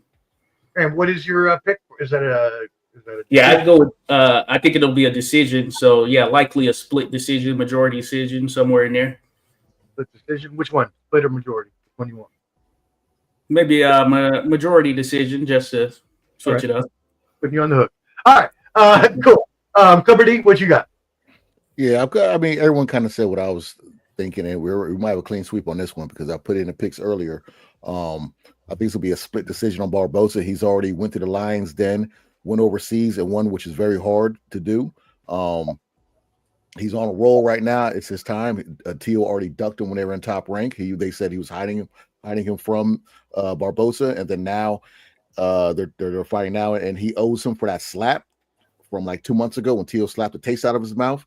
So Barboza will get his get back, I think, and it's going to be a split decision because I don't think they're just going to give it to him clean. It's going to be some little, some fuddy-duddy business, but I got Barboza winning this split decision. Wow. Yeah. I mean, not only was that a clean sweep with Clubber D, but you got even the sports professor over here going with the, upset, quote unquote, although we have everybody just told you why it's not an upset. So, I mean, that 3.5-inch reach advantage is something, the experience in fights is another thing that you have to look at here. So, yes, I agree with the boys across the board. Barboza for the win in that one. So, y'all go ahead and make sure you put your bets in. I do want to get back to a couple of these comments here. The Glazers. There were some very Glazers and some disrespectful comments, and I didn't want to disrespect Josh while he was talking, so I had to hide them. So let's just go through a couple. Gold member, Jose Ramirez scared of Devin Haney. Said in Spanish he was going to knock him out in the press conference, but when he spoke English, he showed respect to Haney. What a bitch move. Hot Take says Haney knows he's scared of comp, and casuals figured it out. Should say it all. Clubber D, Mans is the Drake of boxing. Wow. Like a bum. It's the only way he got the rematch, dum-dum. What are you talking? You don't know what you're talking about. And then no member on this one, which dum-dum. So much hater is here. I don't even know what to say. You clearly have to be hating if you're putting. Yeah, be like that if you're going to be hating stuff. Be creative. Because it caught me off guard because I was like, "Oh shit, a list. How do you put up?" I started reading. I was like, "Okay," and I didn't see Haney. Like, did y'all see Ryan's attempt of a shoulder roll? Did y'all see that? Like, I mean, oh boy, looked like he take Bab's stomach down. Jake. You got NIL to Nathan's University too, eating hot dogs. Yeah. Oh my God, Jake. Clubber D said stop glazing. Jake, he says, yeah, man. Like, a couple of these dudes want to know. They want to know if T.O. was really sweating under that mask. That's what they want to know. Yeah, they want how that sweat tastes. They want to taste. They want to drink his bath water. Ryan Garcia hasn't made weight. First time making weight in like 3 fights, and never won a championship. Never won a belt. Bro. Like, what are y'all talking about? I've never seen it before. Bro, he showed up with a church suit on, bro. That J won't even tailored. What? Come on, bro. Like, how you go from Abercrombie to that, bro? That is great. He was setting pearl. Get out of here. Witness protection outfit. Morning Wombat says, I think Tio is good enough to get a guy like Barboza. To beat Tio, I think Barboza would have to show something I haven't seen before. He didn't show me a ton against Catterall. Tio's last fight, he did not look good against, was Josh Cagley or whatever that dude's name is. he looked terrible with the whole 12 round. He did. Man, bro, listen, I kind of feel bad for him because somebody say his ex only eat barbecue only. You feel me? Yeah, she done jumped over. Yeah, so like that it gotta hurt. Gotta hurt. Too. You know what I'm saying? They say baby arm holding an apple. It feel different, don't it, bro? You understand? She like chocolate milk, my guy. Hey, he got like a little nephew or niece that's light on the creamer, heavy on the dark. Light on it hurts her soul sometimes. It hurts her soul. Yeah. She switched teams, fam.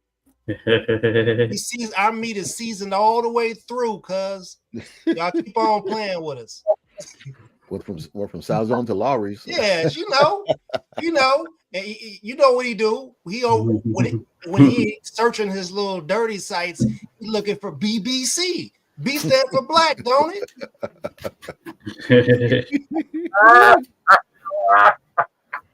Oh, big. Okay, my bad. I mean, well, it doesn't matter. Would still one of the B's would have to be for black. It don't matter. Yeah. Or black or big. One of them B's. Ultimately, that's what we really see play out here in the media, right? All this hatred. They hyping up these racists. They hyping up the racists, and all these Glazers act like that ain't happened. It's wild. It's just so wild. She walked over, her thighs was rubbing. She left bow-legged.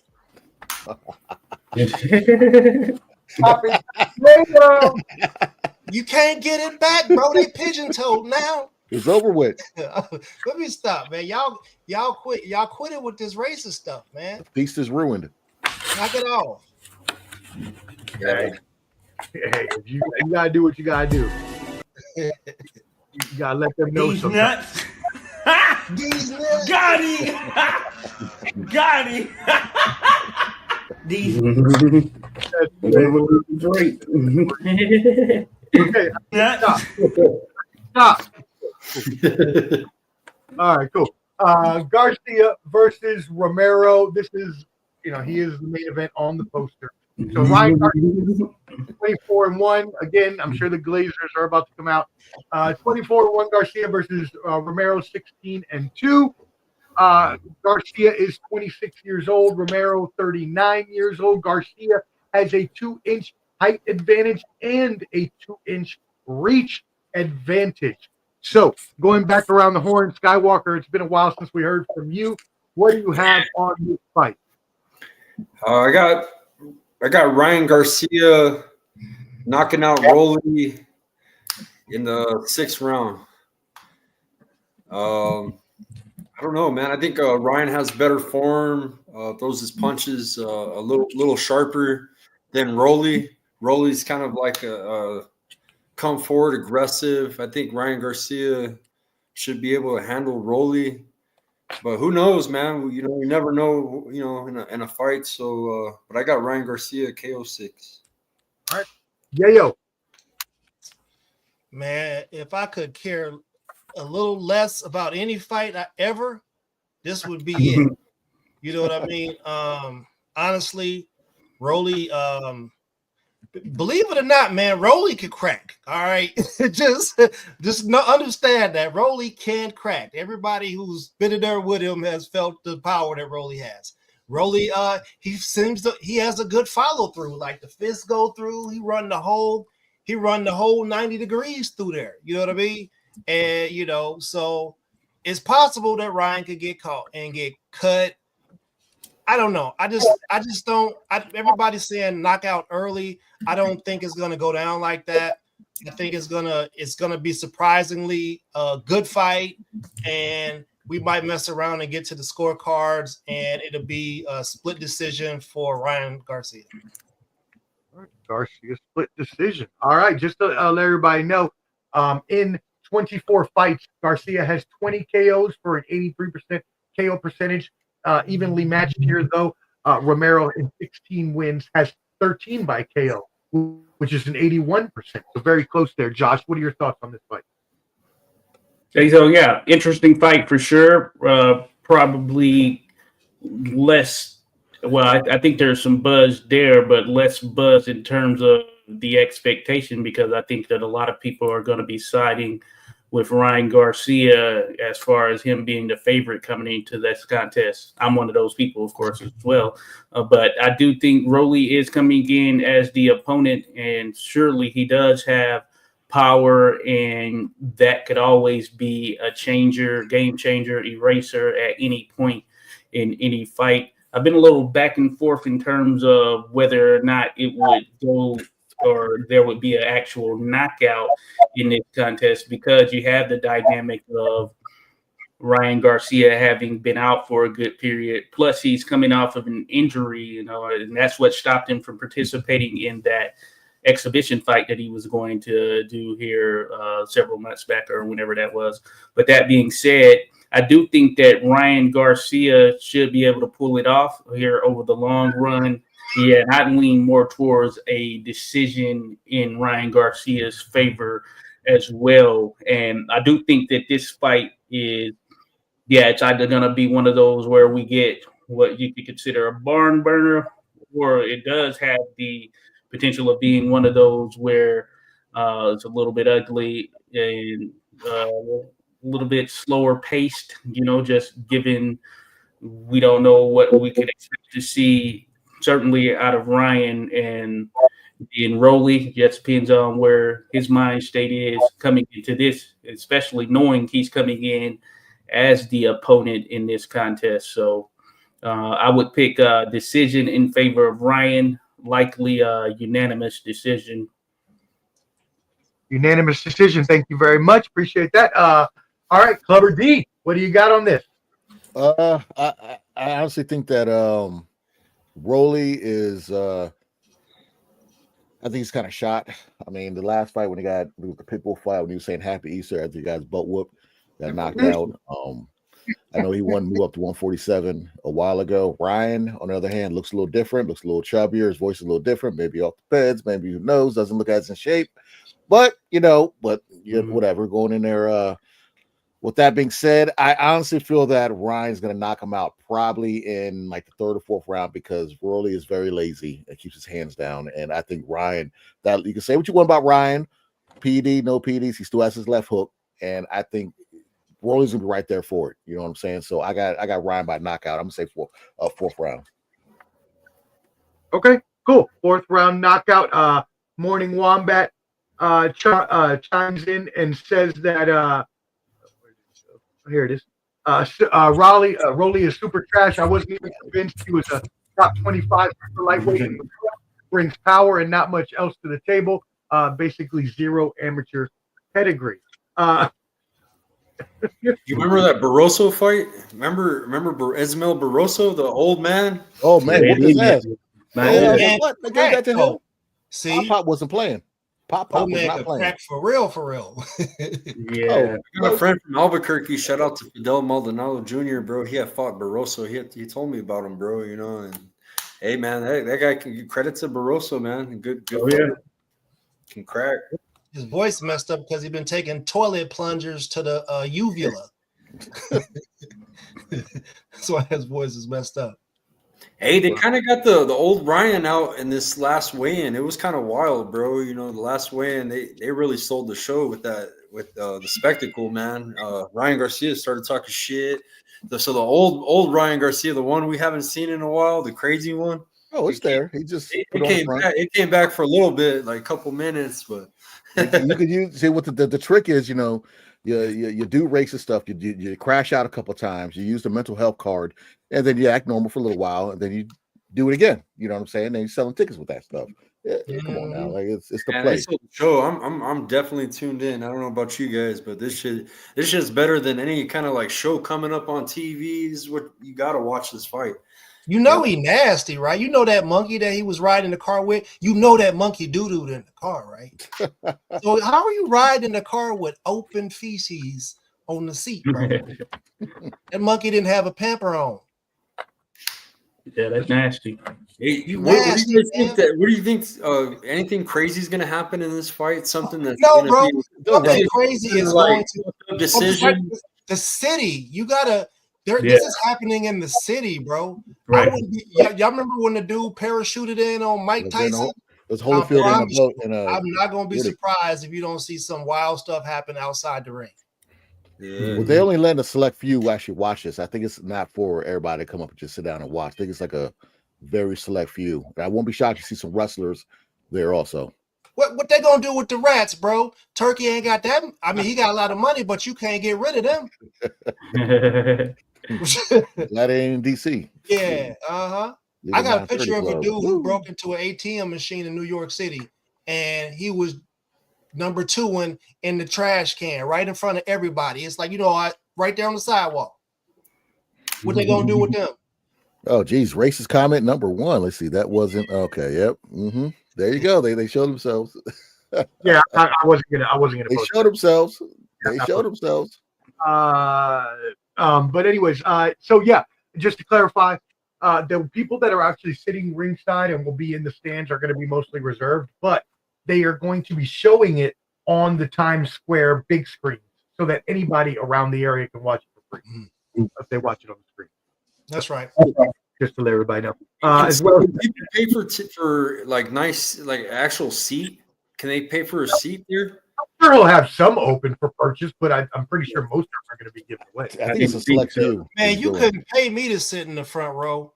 You got a whole bunch of cats that's commando, bro. Like you could pay me to sit across the ring perpendicular to none of that. If you had some money, I got in that crowd of people, can you buy a seat? I had someone ask me that, and I'm not from New York. Think so.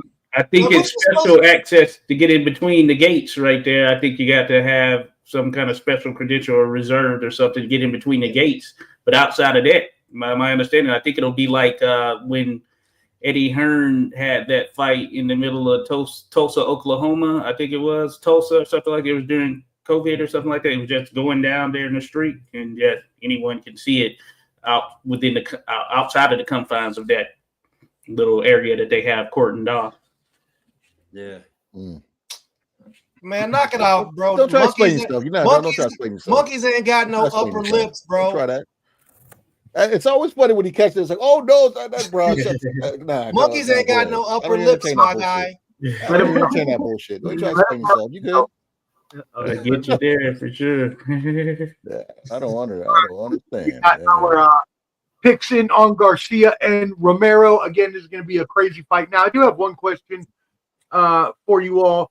A lot of people were originally had talked about Ryan Garcia, Shakur Stevenson, Tank Davis, Devin Haney, possibly as the 4 kings of boxing. Obviously, I put that in quotations because no one will ever be 4 kings of obviously Roberto Duran, Marvin Hagler, Sugar Ray Leonard, and Tommy Hearns.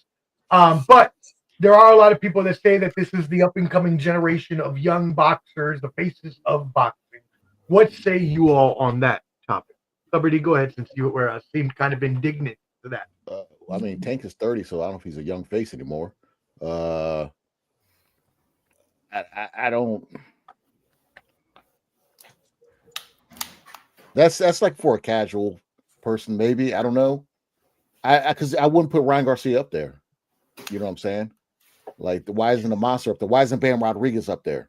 You know what I'm saying? I wouldn't have that if that was me. For my young 4 American fighters only. Yeah. Huh? I think they were talking about American fighters. Bam Rodriguez from America.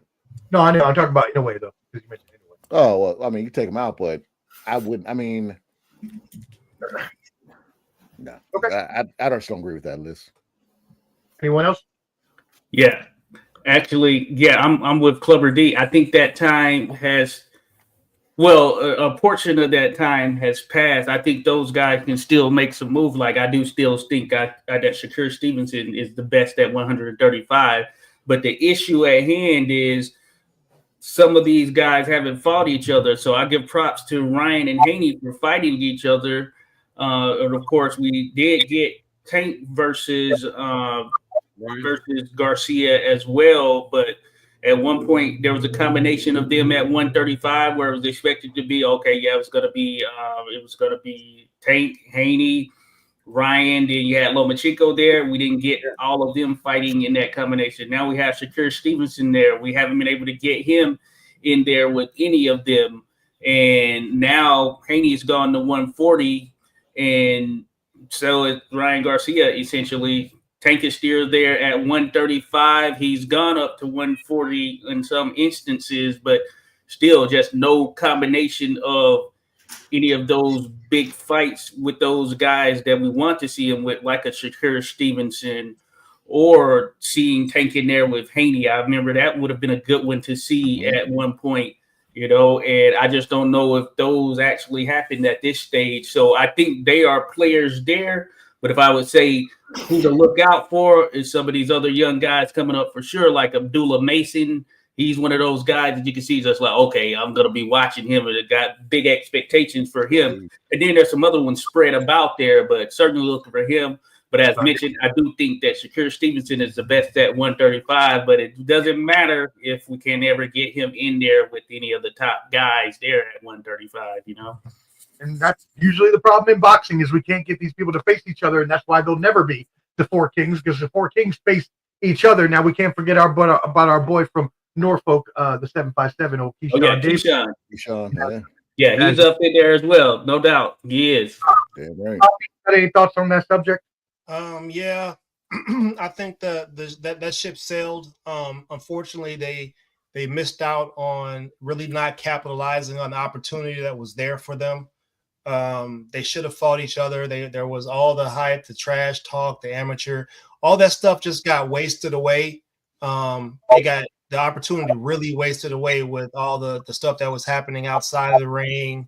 You know what I'm saying? So they never fought each other. They didn't fight each other. We didn't really get to find out who was the best of the best. It was only about, oh, I made more money than you. I made more money than you. I made more money than you. Oh, you're an email champion. Or that belt's not real. None of y'all fought each other for the belts, bro. You want to go and beat the champion and take the belt and get here and the new. And you guys started a whole bizarre ass segment with that. So, you can't mention Kevin Hart name with Richard Pryor, Eddie Murphy. You know what I'm saying? You can't mention that name in there. It just don't go. So there's no. This is not the next generation. All right, y'all missed the opportunity. The Abdullah Mason said, "I'm fighting whoever I got to fight." Yep. That's what you want to hear. It's not, oh, you my brother, we not scrapping. I'm fighting whoever I got to fight. If you got a belt, you in the way, taking food off my plate. What's up with it? Yep. Skywalker, you got anything on that? You're muted, by the way. No, I agree with everyone. I think a lot of opportunities could have happened, but they didn't. They've moved up, or the negotiations have stopped because they've tried to negotiate and weren't able to make the fights happen. But I think things are going good, man. We're getting all the fights at light heavyweight. We're getting sorry, hold on one sec. You hear an echo or no? Is it just me? You're good now. It's gone now. You're good. You heard it too? Okay. I heard it. Yeah, I think right now the 154, super welterweight division, that's a hot division. A lot of great fights can happen in there too. So I think it just switches, man. Like we seen the lightweight divas, and now we're talking about the super welterweights. You know what I'm saying? And we're talking about the light heavyweights. Like we have Better Beef Bivol. Thank God for that. And then now we got Benavidez in the mix. You know what I'm saying? He forgot Canelo moved up to light heavyweight. So we got a lot of good fights happening, man. We had the Benavidez Morel fight. So it's cooking, bro. It's just different divisions now, man. Mm-hmm. Always going to scout new and better younger fighters. If you don't get it in when your time is in, you're going to get left in the dust. Now, we did have a little back and forth there, and because I like to bring the comments up if I can when they come up, but we had a little bit of some different comments there that may have not been consumable for everybody. So let's go through. I can get back and go through a couple of them. Carlos, just for the combo, he asked us 3 times, so I think he really wants to know. When Ryan beats Haney again, what is the excuse? Again, he asked 3 times. Yeah, what the excuse? This is just like Tank fans. I say, Shakur Stevenson. fight. I just, you know what I'm saying? Like if Ryan beats Devin's ass, he whoops his ass. I mean, if he whoops his ass without nothing in his system, then yeah, he whooped his ass. Good shit. I'll give him all the props. But until then, what, you know, should Without system. Clubber D too sensitive. I see why he's a Haney-ac. But Morning Walk is defending Clubber D because of Garcia. Not surprised. Yeah, Face of boxing is going to be Keyshawn soon. That boy special. Gold member says blessed and highly favored. Besides, my boy Matt Yanko Figueroa is taking over 112, 118 soon. Let's see. Yanko, that's a cold boy. Kelvin Davis fighting Nahir Albright. Hope he doesn't smoke weed. Boys. Man, knock it out. People been smoking weed for a long time, bro. I don't know what that means. Question for Skywalker: how do you get your info quicker than most sources? What info? Are you talking about the network I'm with? Mo Boxing, no problem. We're connected, man. We go to all the fights. We go to all the events. We're connected, man. So just part of the community. Hey, I mean, like I mentioned at the top of the show, Skywalker is one of the biggest networkers I've seen around in general. He tries to talk to everybody and everything to get any information he can or any interview he can. So props to him. When it comes to boxing, man, I follow it all, man. Yep. Country box to pro box to hey, shout out to Country Box. You know they're going to get Shannon Briggs fighting. Are you serious? Yeah, I'm going to be there. Hey, let's go, champ. Hey, Shannon Briggs is supposed to replace Rampage Jackson and fight Rashad Evans, man. That was supposed to be the fight that saved the ICS card, but that shit went under. Yeah, but interesting. I know they ain't trying to set up Briggs versus McCall, are they? Hey, I hope not. Woo! Somebody call the ambulance. You knock the beer and butter out of them. You don't need an ambulance for that one. Yeah. All right, well, moving on to Saturday. Yes, Canelo on Cinco de Mayo, where he again has fought 9 times in the U.S. and once in Mexico in the past 10 years, is going outside of the United States. The money has paid him enough to fly his ass to Saudi Arabia, baby, for Riyadh season against a Cuban fighter who is a good fighter, but a lot of people do not, especially the casuals, wouldn't know who he is, but a lot of even boxing people may not know exactly who he is and where he comes from. William Scull. So we'll get into all of those, but there are some fights on the undercard that obviously everyone wanted to touch on. So let's go ahead and we'll get into those undercard fights first. Again, this is the Riyadh season Saturday card on DAZN. Both of these cards, by the way, Friday and Saturday are on DAZN. First up, Badou Jack, 28-3-3 versus Mikaeljan, 27-2.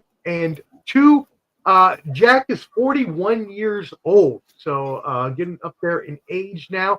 Mikaeljan, 34 years old, while Mikaeljan owns a 1-inch height advantage and a 2.5-inch reach advantage. So let's get thoughts from everyone on this one. I guess, Clubber D, you haven't gone in a while. Let's start with you, sir. I used to be a big Badou Jack fan. I thought he'd be the next big thing, and he went with the money team, and with his age and a little bit of a layoff. Himalayan, Subland, Cubland, Mikaeljan, and 4. That was terrible. I know that was terrible. I got Mikaeljan. All right, Josh. Yeah, I'm gonna. I have the same pick, though I have like Badou Jack. I just don't know what to expect realistically. Mm-hmm. I don't know what to expect from either of them in this contest in particular. But Badou Jack, he has gotten up there in age, and of course, he is in a natural cruiserweight. I would say this guy's a little bit bigger. That being said, Badou Jack, I think, were at a different stage of their careers. I would favor Badou Jack, and were Badou Jack a little bit more active. I don't expect it to be like a absolute watch or anything. I just don't know what to expect for the fight in general. So I'm assuming it's going to be some type of decision, and I would lean towards Mikaeljan or whatever his name is. I know the German guy, right? Is he German? Yeah, he's German. He's Armenian. Armenian. Yeah. He has on his profile. So. Yeah, maybe Armenian German. German. There you go. See some of that, you know, them fighting in Germany. But yeah, I'm gonna go that route. But props to Badou Jack. I've always been a fan of him. I did really enjoy Badou Jack's fights when he was younger. He was real tough fighter. I enjoy watching. Hey, yo, what you got? I got the Michael Jan guy. I got him by split decision. Michael Jan. Hey, you know, this is my interpretation. Skywalker, what you? Yeah, I got Norair Mikaeljan by knockout later rounds. They both fought Makabu. That was both their last opponent. They both haven't fought since 2023. A little bit of inactivity. They are fighting for the strap, the WBC strap for the cruiserweight division. But I'm gonna go. I like Badou, man. He's a good fighter. We've seen him fight through a big ass cut through his forehead. Oh, man. Crater. One of the bloody. Him and Tim Tszyu had one of the bloodiest fights I've ever seen. And shit, man. Yeah, I'm gonna go against Badou. Just because this guy fought a little bit more recent, not by much, maybe by like 8 or 9 months. So, yeah, it's been a minute since Badou's been back in there. Well, there you go. That is your picks for that fight, and we'll move into the next fight here. We've got Bakole versus Ajagba. Jagba. 21-2 is Bakole. Ajagba is 20-1. In both 31 years of age. Ajagba has a 2-inch height advantage, and that cannot be correct.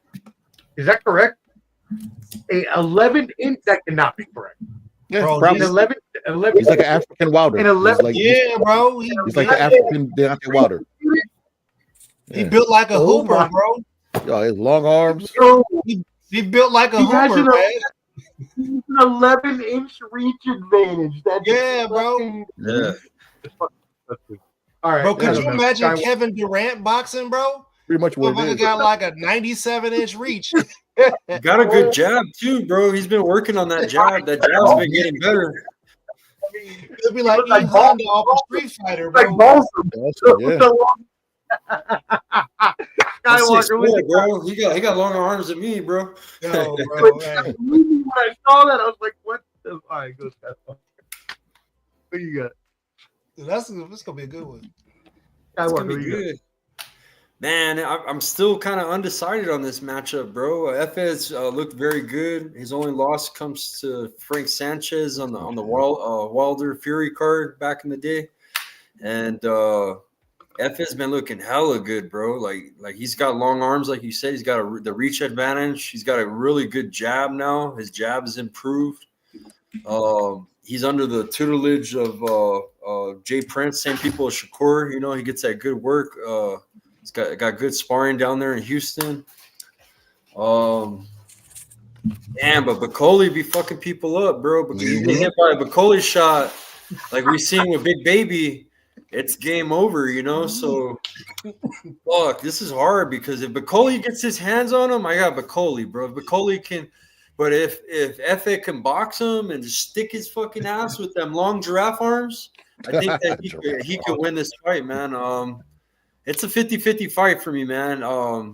Either Efe by decision or a Ajagba by KO. Fuck, I don't know. I mean, my real problem Not with Ajagba, but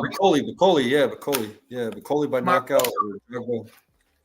my real problem with the reach is, it's an 88-inch reach. Yeah, bro. It's 11 inches more than the other heavyweight. Like, I've got two major issues with this man. He's a condor, man. KO talk.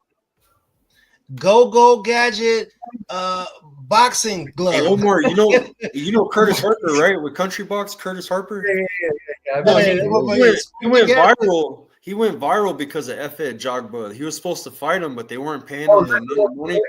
walked out because of the money. He walked out. That was out Efe right It there. was like, yep, not doing I this walked today. out to the ring. Hey, but you know what? Hey, I'm just walking out. I'm gone. old boy left out of the ring. Bacoli's going through the front door to the microwave, and he's gonna go to the refrigerator, go take something from the refrigerator, put it in the microwave, and eat it right there. Yeah, That's what's gonna happen. I promise you. So Bacoli is really that. He's really the monster, bro. He really is. He took that other fight on 48 hours notice. yeah. Y'all just don't pay that no mind. The dude's he's legit. All right. So FA could make this an easy night for himself by staying on the outside and using the jab, but ultimately all heavyweights get tired, bro. And Bacoli's walking him down, and it's gonna be bad. It's gonna feel like some David Benavidez type shit. So I'm taking Bacoli. Maybe it's gonna be a great fight, bro. I'm taking Bacoli probably KO 7. All right. I'm riding with Bacoli until him and the German dude meet up. Oh, the body snatcher. Put in Yeah. Kabayel. Yeah, it's a body snatcher. Bacoli until he run the Kabayel. My countryman. How about you? And Joseph Parker, you need to let him run it back on a full training camp. Mm-hmm. So he can give you your flowers and send you off, you know. You put pics in? There you go. All right, Josh, what you got on that fight? Hey, I think that 88-inch reach might be a mistake. If it's 88, no, I think that might be a mistake right there because that's in the monumental status right there. There's like 7-footers who don't have an 88-inch reach now. I'm 6'4" with a 79, bro. John Jones. And I got a 6'6" reach, bro. Like the same reach as the mascot of the UNM Lobos, man. But I think that John just might be a Jones has mistake. 85-inch reach, I believe. That's fingertips included too. And that's more like what I believe Ajagba has. I think, Jones is somewhere now. I was thinking 84 or whatnot. So you have some guys. Jones knows how to use it.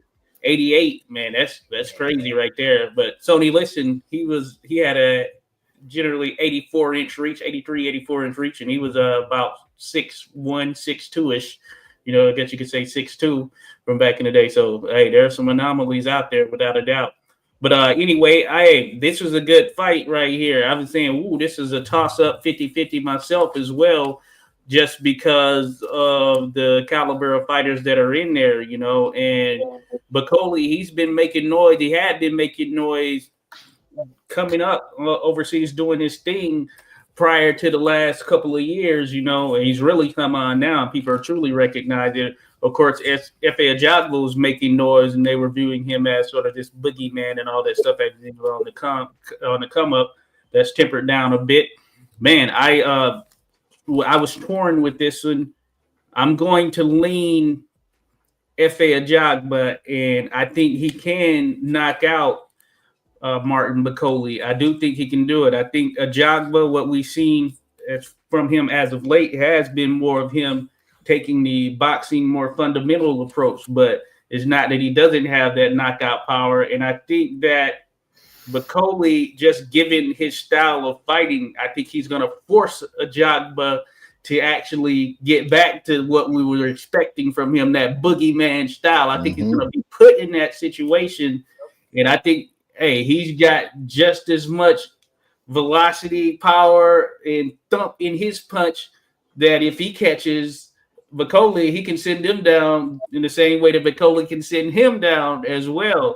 I'm going to go with Efe Ajagba. I had been kind of just 50-50 torn on this, but I think Efe Ajagba can stop him. And I think this fight doesn't go the distance. I think there's a stoppage at some point in some capacity, and it might be early. It might be early, to be honest with you, around 4 or 5 rounds, I'm thinking. All right. And just to clarify, Box Live was the one that had 88, but I went and checked Box Rec and Tapology. They both had 85 in reach. So we're going to go with 85 as a more still pretty long. Still an 8-inch advantage and 85. Like, they better quit playing with us over here in America, bro. All we gotta do is go pluck one football player, one basketball player out of the many. Just one. Oh my God, that's great. Somebody, what do you got on this fight? Oh, after hearing everybody's stuff, I'm kind of similar, but I got that reach is going to be his disadvantage. I got Piccoli in 3. I think wow. Piccoli's going to get inside and take him up out of there. Oh, Hey, you're messing around. He's going to be in and out. All right. Well, Morty Wombat says, I was a big believer in Piccoli prior to the Parker fight. Haven't seen FA since he got outboxed by Francis Sanchez. If Piccoli comes correct this time, I think he can get a stoppage. But wouldn't be surprised if FA can stay behind the jab outside and outbox Piccoli. Hey, this has the potential of the fight of the entire weekend right here. It has that potential. It's a sleeper, yeah. There you go. Another fight that should be a good fight is Bruno Surace, 26 wins, undefeated 26 wins with 2 draws versus Jaime Munguia at 44 wins and 2 losses. You'll remember Jaime Munguia is world famous for is that what it is? Munguia? Thank you, Munguia. Munguia. Okay, thank you, Munguia. You'll recognize that name even if you're a casual because he was the one that defeated Canelo Alvarez. He is 28 years old versus Surace. Here, both have the same height and a similar height and reach advantage. They actually don't have Surace reach there. So, but let's go back around the horn. Cleberty, what do you think about this fight? I think I got Munguia on my picks is I don't know if it's 7th or 8th round knockout. I'm gonna go with that. I think he's coming focused this fight. The last fight, I mean, Bruno whooped his ass and got him up out of there. But I think he's gonna come focus this time. So I'm gonna go Munguia. I'll go 8th round knockout. All right, Josh. Yeah, so this is a very interesting one because Surace, he's not a knockout guy, but he was able to get a knockout over Jaime Munguia. And this is when I need to look at this fight because I've seen bits and pieces, highlights of it and how it went down. Because I remember this was on a weekend. There were a number of fights, and I was actually at a amateur tournament, and I just remember seeing, wow, that Jaime Munguia was knocked out. And I think that, of course, Jaime Munguia is a more battle-tested, the more touted fighter, and from what I recall seeing, he did have some moments, and it looked as though he hurt Surace in the fight at points. And I do think that the fact that he was stopped by a guy who isn't known to have much power was probably an anomaly in some sense, and he just caught Munguia with the right punch, right time, in the right situation. He looked like Munguia was feeling that pace a bit too, from what I recall. So I'm going to say Munguia picks up the win this time around, and maybe he paces himself a little bit better.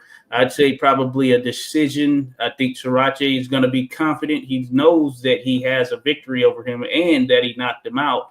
But I think Munguia might take a different approach towards how he fights him and use more of the skill and try to throw in some wit as opposed to just really gunning for him and going for that knockout. So I'm going to lean Munguia via decision, probably I'll go split decision, just, kind of see, split decision. I'll go. Split decision. All right, Yayo, what you got? I'm taking the same result as what happened last time. I think he gonna have old boy doing the Afro beats. Munguia likes to get into 50-50. He be getting into 50-50 exchanges, and sometimes he get caught. And that's what makes him exciting. You know what I'm saying? He's going forward, and he's going to do his thing. And if somebody just punches with him, eyes get, all in the back of the head, legs get to shaking. You know what I'm saying? Harlem Shake. I've seen him get hurt a whole bunch of times, bro. And it's because of the 50s. Yeah, legs get to shaking. You know what I mean? So I'm taking the other guy somewhere. KO probably somewhere around 7 through 9. All right. Well, there you go. Well, if you're in town for Company birthday weekend, you might see a little Puerto Rican wiggle this weekend. Hey, bro, you make sure you stretch out now. Do some hot yoga before you go out. We ain't spring chickens no more. Oh, I ain't dancing. Give me pull the Haney. Skywalker, what you got on this one? I got Munguia KO 8. I was at his fight in Phoenix for Bazinian, and I noticed that he does a lot of his work later. You know, a lot of that work starts setting in on the opponent. I think that he's going to get revenge, and we're going to see a later round knockout.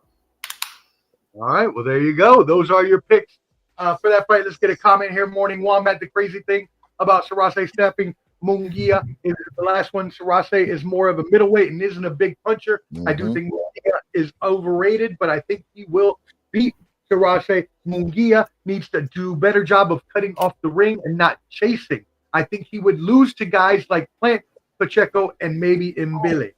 Absolutely. Good take, yeah. Absolutely. I don't know about Mbili. He's I think he needs. What? If he goes exchanges with Mbili, bro, he's going to. He's not hard to find in there. He's gonna be on He gonna be on the same river that them pharaohs took to the afterlife. He go in there and do 50-50 exchanges with Mbili. That's what Mbili does. Pacheco, that's what Munguia does, right? Yeah, Pacheco, he's got that reach. He's gonna keep him at bay, but Munguia doesn't make it hard to find him in the ring. Yeah, and Billy a beast. Pacheco's my favorite.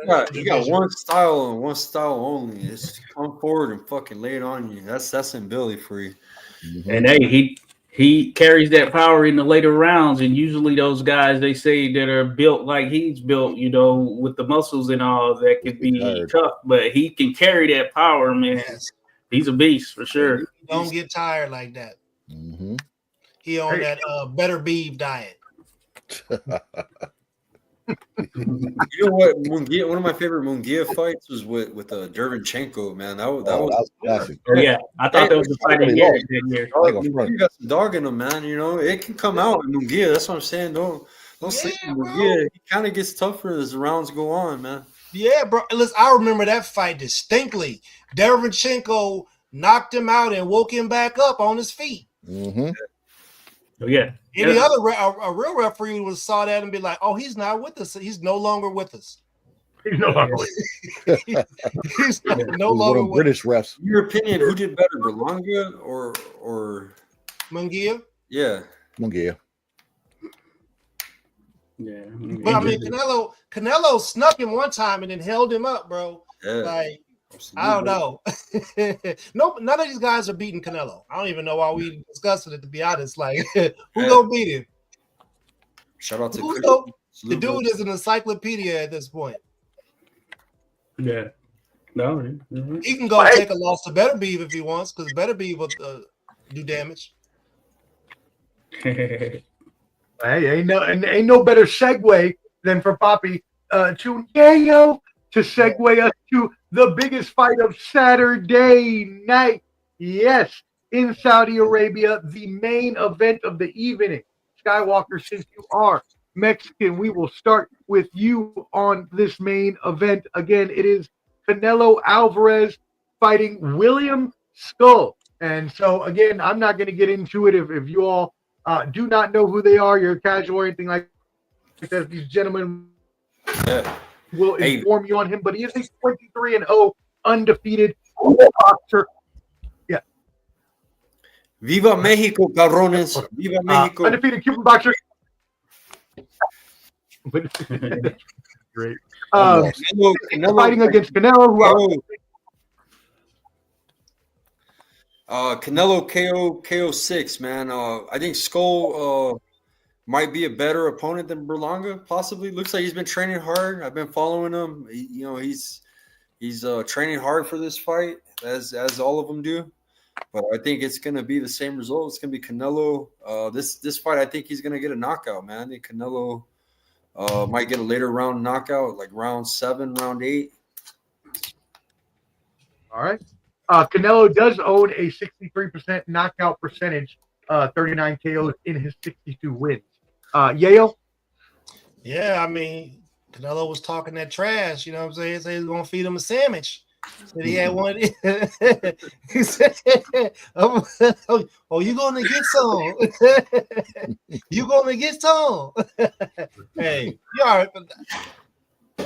You know, Canelo KO maybe 6. You remember that left hook he hit Berlanga with? It sat him down. I think like he rearranged Berlanga's circuitry when he hit him with that left hook. Like he rearranged it, and Inoue went on a tour. I think he's going to rearrange this guy's circuitry, and he's going to go on a tour as well. All right, Josh?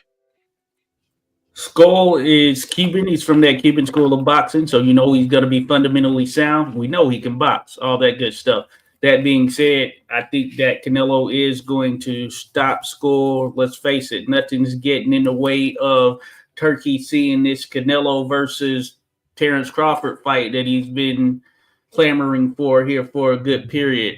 This is another opportunity for Canelo Alvarez to become undisputed at 168 pounds. And when he goes into that Crawford fight, all the belts are going to be on the line then. So props to Scull. Of course, this time, this is an opportunity. He's going to get his biggest payday and all of that stuff, but he will get stopped. I'm thinking it'll be probably around 8th round. All right, TKO 8. And yeah, you are right about that. Again, most people were wondering why Scull. Well, the logic behind it was that he held the IBF super middleweight. And that's what Canelo needed when he was stripped of it after the September 4th Edgar Berlanga fight. He needed that to become undisputed again. And we know Canelo is all about, records and things like that. Clubberty, what do you think on this? Canelo has a history against certain Cuban fighters like Erislandy Lara. Like I said, he has a strong amateur background, and he gave Canelo fits. Some people think he won or could have been a draw. With that being said, with William Scull being from the background as Erislandy Lara, I'm going to say that doesn't matter because Canelo will probably knock him out in the 10th. So I'm going to 10th round knockout Canelo. He's going to put on a show for the Saudis. My real question is, how many family members and friends did Turkey fly out for Canelo for this fight? That's the over-under for me. I'm saying about 200.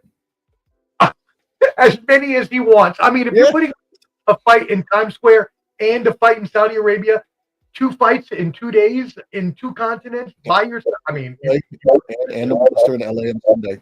Money ain't a thing like that. Oh man. But you're right though. A lot of people have compared Scull to his fellow Cuban counterpart, fourth defensive Lara, who gave Canelo trouble, as you mentioned, in 2014. So people are saying, can Scull be that kind of disruptor to pull that huge upset? I agree with the boys. No way. The kind of knock him down. Canelo's. I agree with Josh. Canelo will stop him, and probably early, probably in the, I would say probably 6th round or maybe even earlier. All right, cool. Morning Wombat, I appreciate y'all. This was a great stream. Hope y'all can recap the fights afterwards, like you did for the Better BF start in February. Yeah, we could do that if everybody is available. We can definitely either figure that out for next week, Wednesday or Thursday. All right. Cool. I'll actually be in Puerto Rico on Thursday. I might be able to do it though because I'll be in a hotel. Hey, you there's a couple of channels I watch for the Caribbean. You might want to check their news, dude, man. They said something is forming up out there already. Uh-oh. Yeah, it is the raining season, so that is the unfortunate part of that. But thank you for putting that. My mom had already looked at the weather, but thank you because I need to look at it myself to see. I'm watching them come off of the shore in Africa. I need to know because I live in Virginia, and so if something's coming, I'm out. Yeah. we were blessed. I went to Costa Rica this past weekend. It was supposed to thunderstorm every single night, and we didn't get one lick of rain. We were so blessed. Thank God. So anyways, get some comments here. Rodolfo says Canelo been using Cuban light heavyweight Brayan Leon, who is also fighting this card, as a sparring partner. Gray Fox, have a great night. Great Fox. To you Leon's a bad boy. All so stop. let's talk about that thing because he's fighting. Leon's going to be fighting Vargas. So go ahead. Yep. That's going to be a tough one, man. I'm riding with Leon on that fight. I'm taking him by stoppage. That's what he does. He gets in there and he gets it done. I mean, this is what you want to see. 6 wins, 6 knockouts. Yep. All right. Anybody else on that fight? Leon and Vargas? Anybody? Skywalker, you want to go? No. Got anything? Yeah, it's a tough one, but I'm gonna go with Leon as well. Probably ride with him. Okay. I don't need anything. I'm not writing these down. Yeah. Same here. I'm Leon all the way. All right, Josh, you got it? Anybody?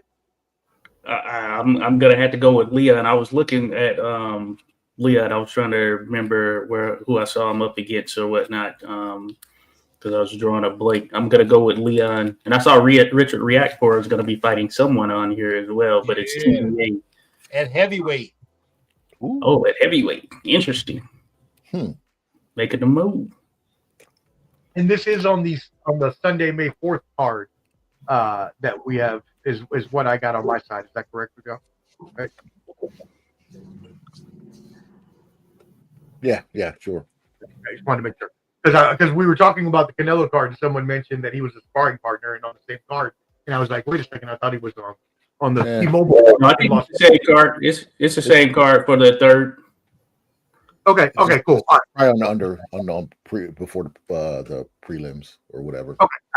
Okay. Well, let's move on to the Sunday, May 4th card. Then, obviously, the headliner here, the monster Naoya Inoue versus Cardenas. But first, before we get there, I know you all especially wanted to talk about the Espinoza-Vasquez fight, but also on that undercard is the Maidana versus Polanco fight. So let's start with that Polanco-Maidana fight. Does anybody have any thoughts on this one?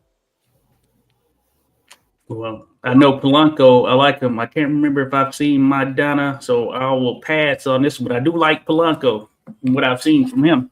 Yeah, I'm not too familiar myself. I picked Polanco by majority decision. Ooh. Did I pick this fight?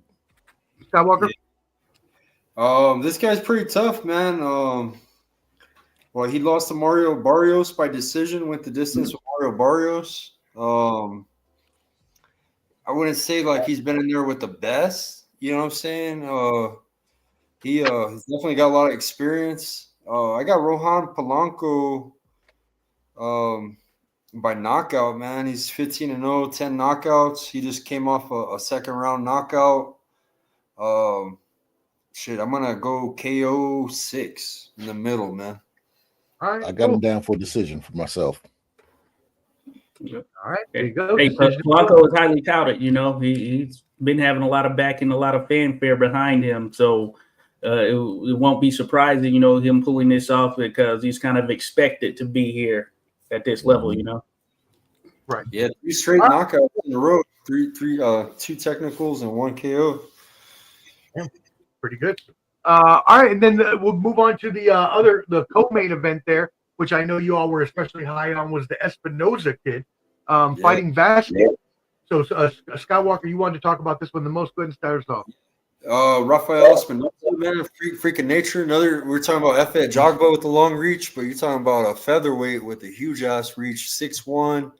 I think he's going to defend for a minute, man. I believe Angelo Leo could give him a run for his money, you know, but I think right now, I think he's going to be successful defending his strap, man. And I think it's going to be a pretty easy fight for him. I got Espinoza by stoppage. Later rounds. Yeah, and as you mentioned, 74-inch. That's crazy. Yeah. Yeah, it's like 6'1", 6'2". Weighs 126. Oh man, bro, that's crazy, bro. He's like Olive Oil's brother. You know what I mean? Bro, it's gonna be a beatdown. Like, it's gonna get ugly right away. There's not too many people that can compete with him, being that size, that aggressive. Like he doesn't even, he could use the outside if he wants to, but he gets inside and just beats you up. He punches while you're punching. Like he got you punching and he punching with you and you swinging all the way through and then you face down. So, what up? A 64 reach going up against a 74-inch reach. Right. So 9-inch reach advantage. Espinoza in this fight. And he's undefeated, right? He's 26-0 plus, as Yayo just mentioned. He has an 85% knockout percentage. Yeah. 26 wins, 22 KOs. So I mean, yeah. Josh, walking him down, getting him up out of there. Well, I think a little bit highly of Edward Vasquez, probably than most. I think he's a very, very solid fighter. You could say one of his only knocks is that fact that he doesn't really have power, so he's in all likelihood is going to be reliant on going the distance.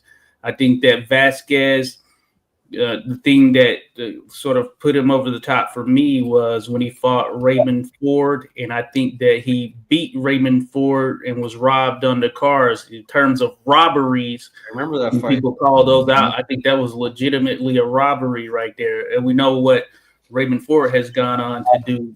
So I like Edward Vasquez. Now I do favor Rafael Espinoza in this contest. I do think that size went, just that grit.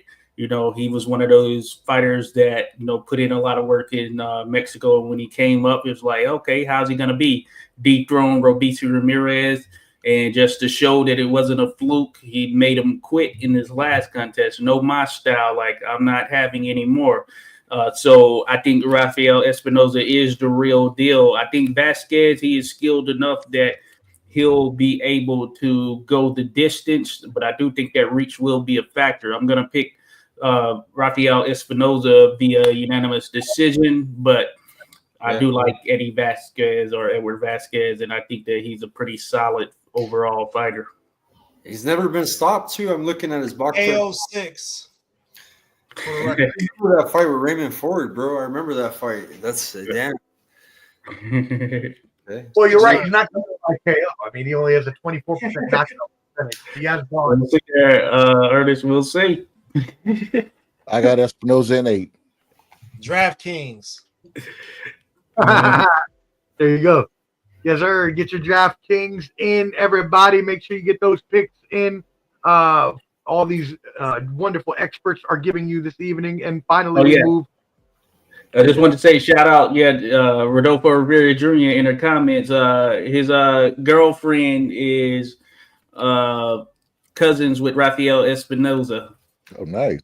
Okay. All right. So specified the girlfriend. Thank you there. Appreciate that for a little more context. Cousin Rafael Espinoza. Shout out. All right, cool. Moving in to the last match. Before we do, I want to remind you all, please subscribe to all these channels. These are awesome content creators and boxing experts, boxing insiders. They know their shit, and you're gonna want to watch them. When we get together, everybody is hilarious. You can find all of their channels on the banner at the bottom. I have input them there all for you to find all the YouTube and everything. If you want to find Clubber D or myself at Ball and Buzz, there's a QR code at the top where you can find all of our social medias, including Clubber D's TikTok. So that being said, please hit that like button if you're still watching. I see we got almost 60 on the live. Thank you for staying tuned in this whole time for these 2 hours. We appreciate it. So please hit that like button. It is very valuable to us. Rodolfo. Clubber D's link pinned in your chat too, guys. It's pinned on the top. He's got a brand new channel. Clubber D's got a brand new YouTube. He's part of the Ball and Buds. So if you're not subscribed to Ball and Buds, make sure you also subscribe to Clubber D's new channel. Yeah, what Skywalker said. 86 Boxing, my partner, and Papi Chunyeo got YouTube channels too. Subscribe to them. We all got YouTube channels, so.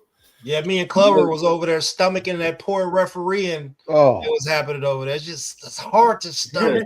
Jesus, they got to do something about that over there. I don't understand with Great Britain. Like the ref over there overseas in Europe, they want to inject themselves in the fight so much. I don't understand this. I think one of them saw one of them YouTube, one of them Facebook videos with the girls be double dutching.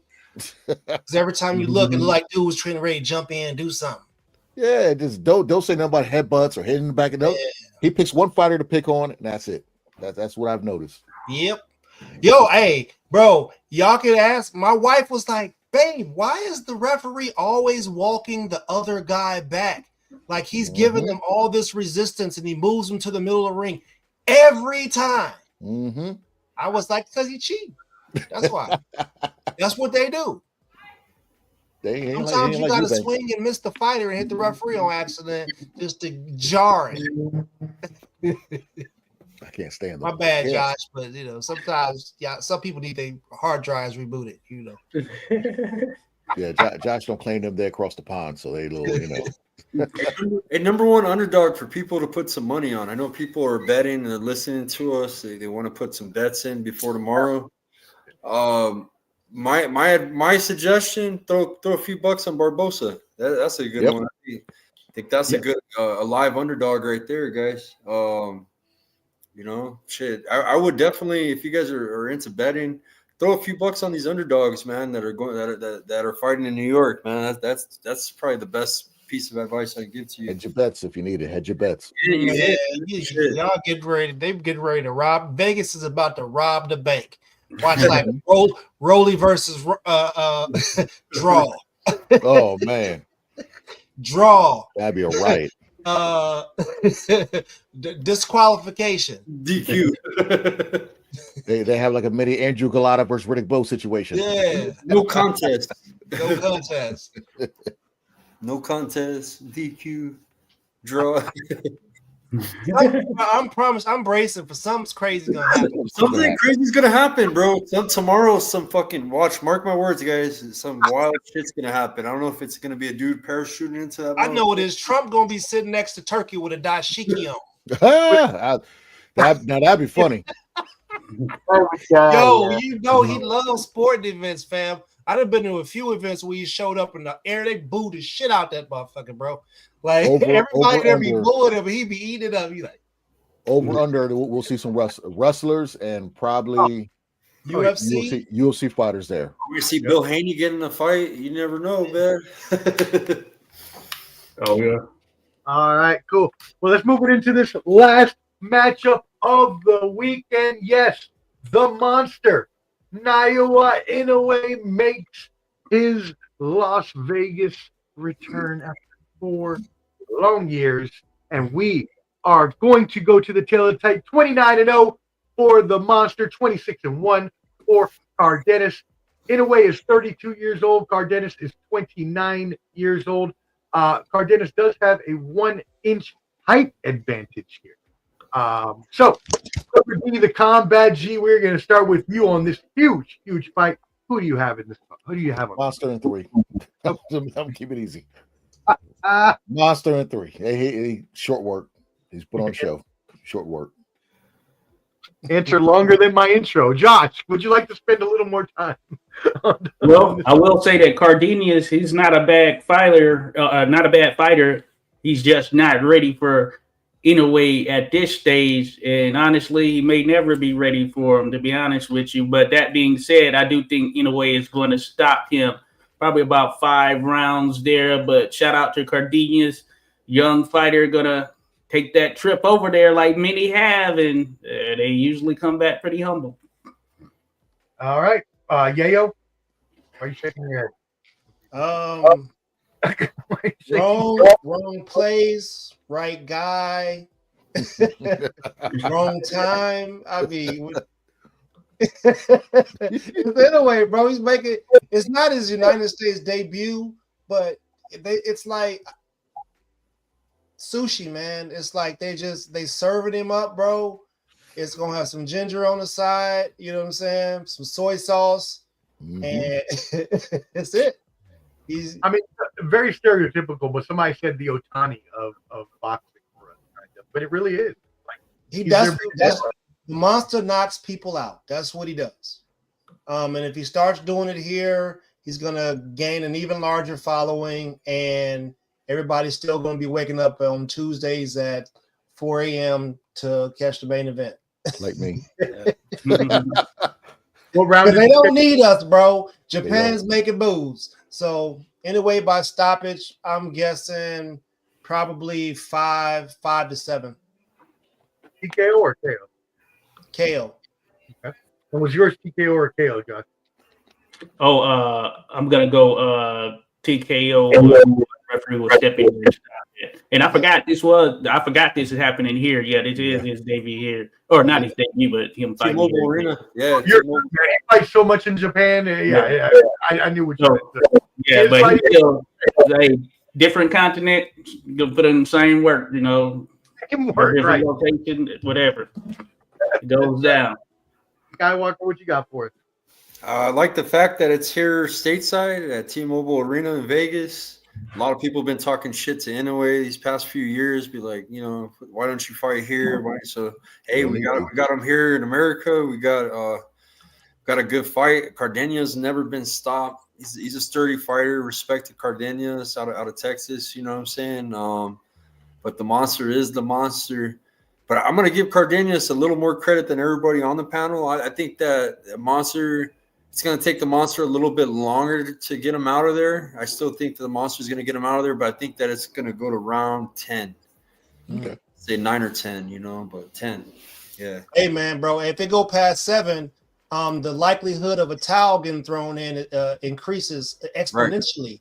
Right. Yeah. It could be a towel. Yeah, you're right. Or I'm thinking stoppage, something like that. But he's too round 10. He's getting hit too much. Monster gets going. And shout out to Pro Se, man. You guys need to get with Pro Se for all your boxing needs, man. Your custom fits, your gloves. Even's got some new shoes on the market with some tassels. Look at those jumpsuits. Pro Se. Look at those jumpsuits. Yeah. I mean, need to get that Clever D joint. Raheem gonna have the penny loafer boxer shoes. Yeah. Wow. Put a penny in them joints. Oh, them joints like I'm gonna get you sucker still with waiting for the fish pistol in them. protector, Raheem. As you mentioned, though, right? He's called the monster for a reason. He has a 90% KO percentage, 29 fights, 26 KOs. Don't expect anything different here. I'm going KO 6 for Inoue. All right. Yes. Shout out. Thank you for tuning in, Alra 0510. And for everybody that tuned in today, we truly are humbled and appreciate all of you that stayed this whole entire time, up to 60 of y'all. Please, even if you're watching this on the replay, hit that like button. It will help everyone out here on this stream as well. If you look at the bottom, there's a banner. It has everyone's YouTubes and where you can reach out to everybody. And as well, make sure that you tap in and subscribe. And anyone have any final thoughts before we get out of here for the evening? A message to the casuals, because I know we're going to get a lot of casuals tuning into the stream because of the algorithm. This is Ryan Garcia. This is Devin Haney. This is this kind of weekend. I want you guys to know that boxing loves you. You guys can come transition to become aficionados like us, and join us in our journey, you know, and follow us, man. We got great minds on the panel. We got 86 Boxing. He'll give you the history of boxing all the way from the late 1800s, early 1900s. We're all military veterans on this panel. That's one thing we all have in common. Omar is a veteran, Clubber D, Josh, and Papi Chunyeo. We all served our country. So if you're patriotic, hit that like button, subscribe to everybody. Don't be no whack-ass viewer. You know, show some love. At least hit the like button. And that's all I got, man. Much love to everybody. Oh, that. Yeah, Skywalker Boxing Media. You make sure you tap with that. By the way, it is Skywalker Boxeo on Facebook. So Skywalker Boxing Media on YouTube, Skywalker Boxeo. And Skywalker Boxing Media on Instagram too, IG. Or Mo Boxing, you can find a lot of my work. I'm an editor and producer for Mo Boxing, no problem. So check out the network. We got a lot of followers. We're going to all the venues. So keep an eye out for all the exclusive interviews. Yeah, definitely salute Mo Boxing, no problem. Salute to Country Box out in Nashville as well. Papi Chunyeo, you're on Instagram. Where else can they find you? Yeah, right now, just Instagram. I got hijacked. My account has been stolen. You know what I'm saying? But you know what I'm saying? Hey, whoever stole my account, just make sure you tell your mama next time to season the steak meat before she start cooking it. You feel me? You got to marinate it. That's it. But y'all can't affect me, boy, because I done been to over 44, 45 countries, fam. You feel me? I done seen it, done there, been it, did it all. So, you know, you got that, but you can't take the experience away, baby. I was deep in that motherfucker. You feel me? No, but seriously though, like Skywalker said, just to pivot, just a caveat, you know, all the new fans that are coming in that are picking up on the Ryan Garcia thing like that. Yeah, man. You know, what they're doing is very performative. Do not follow their example or their lead with the racism and things like that. Just leave that alone. Come over to the sport. You know what I'm saying? And just enjoy the sport as for what it is. That's it. Because if you go to an event and you say something crazy, it's a good likelihood somebody got hands that's there. They're going to watch a fight. So don't get the real hands put on you. This ain't no Call of Duty out here. These people really do this. But come over, please come over. Please come over. Just leave the bullshit at home. Ain't no Grand Theft Auto here. So leave that shit at home. Josh, 86 Boxing, 86 Sports is your new channel. I heard. Tell the people where exactly they can find you. Oh yeah, 86 Sports. It's been around there, but I haven't really been posting much there. It's tough trying to maintain multiple. I will say that, but 86 Boxing, that's cool right there. So follow everyone on here, of course. Skywalker Boxing Media, Papi Chun Yayo, at Clubber D, which hey, I'm surprised that was available there. You got that at Clubber D there, Clubber D. So that's pretty dope right there. So hey, you ain't hard to find out here, I will say. Hell no.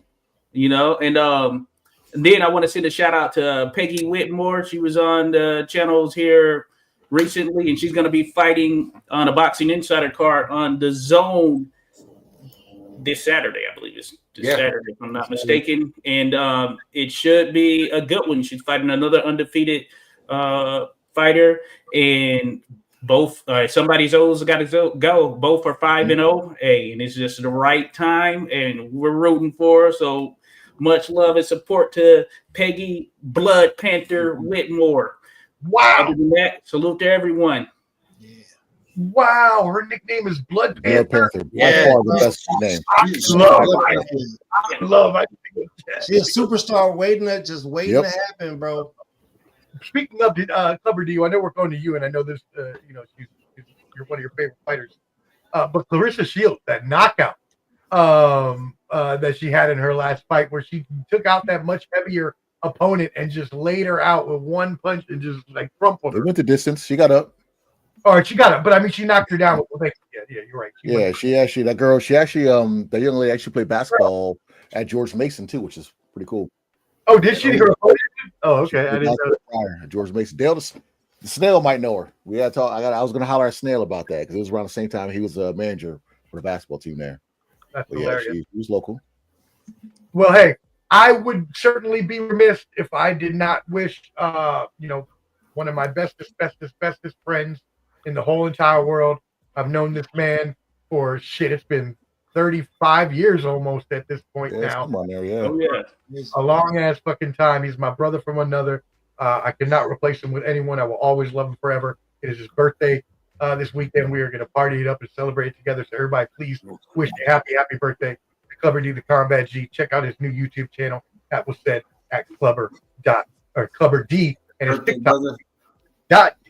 Much appreciated. Much appreciated. The birthday love's gonna come all this weekend, and I'll be, I don't like getting gifts, but y'all can give them. But one thing Eddie Hearn before I go said that I'm gonna look into this, but talked about how boxing is on the rise now, and UFC is kind of stagnant right here because I've said this before with Omar on the show about how UFC doesn't have any newer fighters to promote like the older fighters. These guys are getting old. You got Max Holloway, Dustin Poirier having their final fight coming up pretty soon for a BMF belt.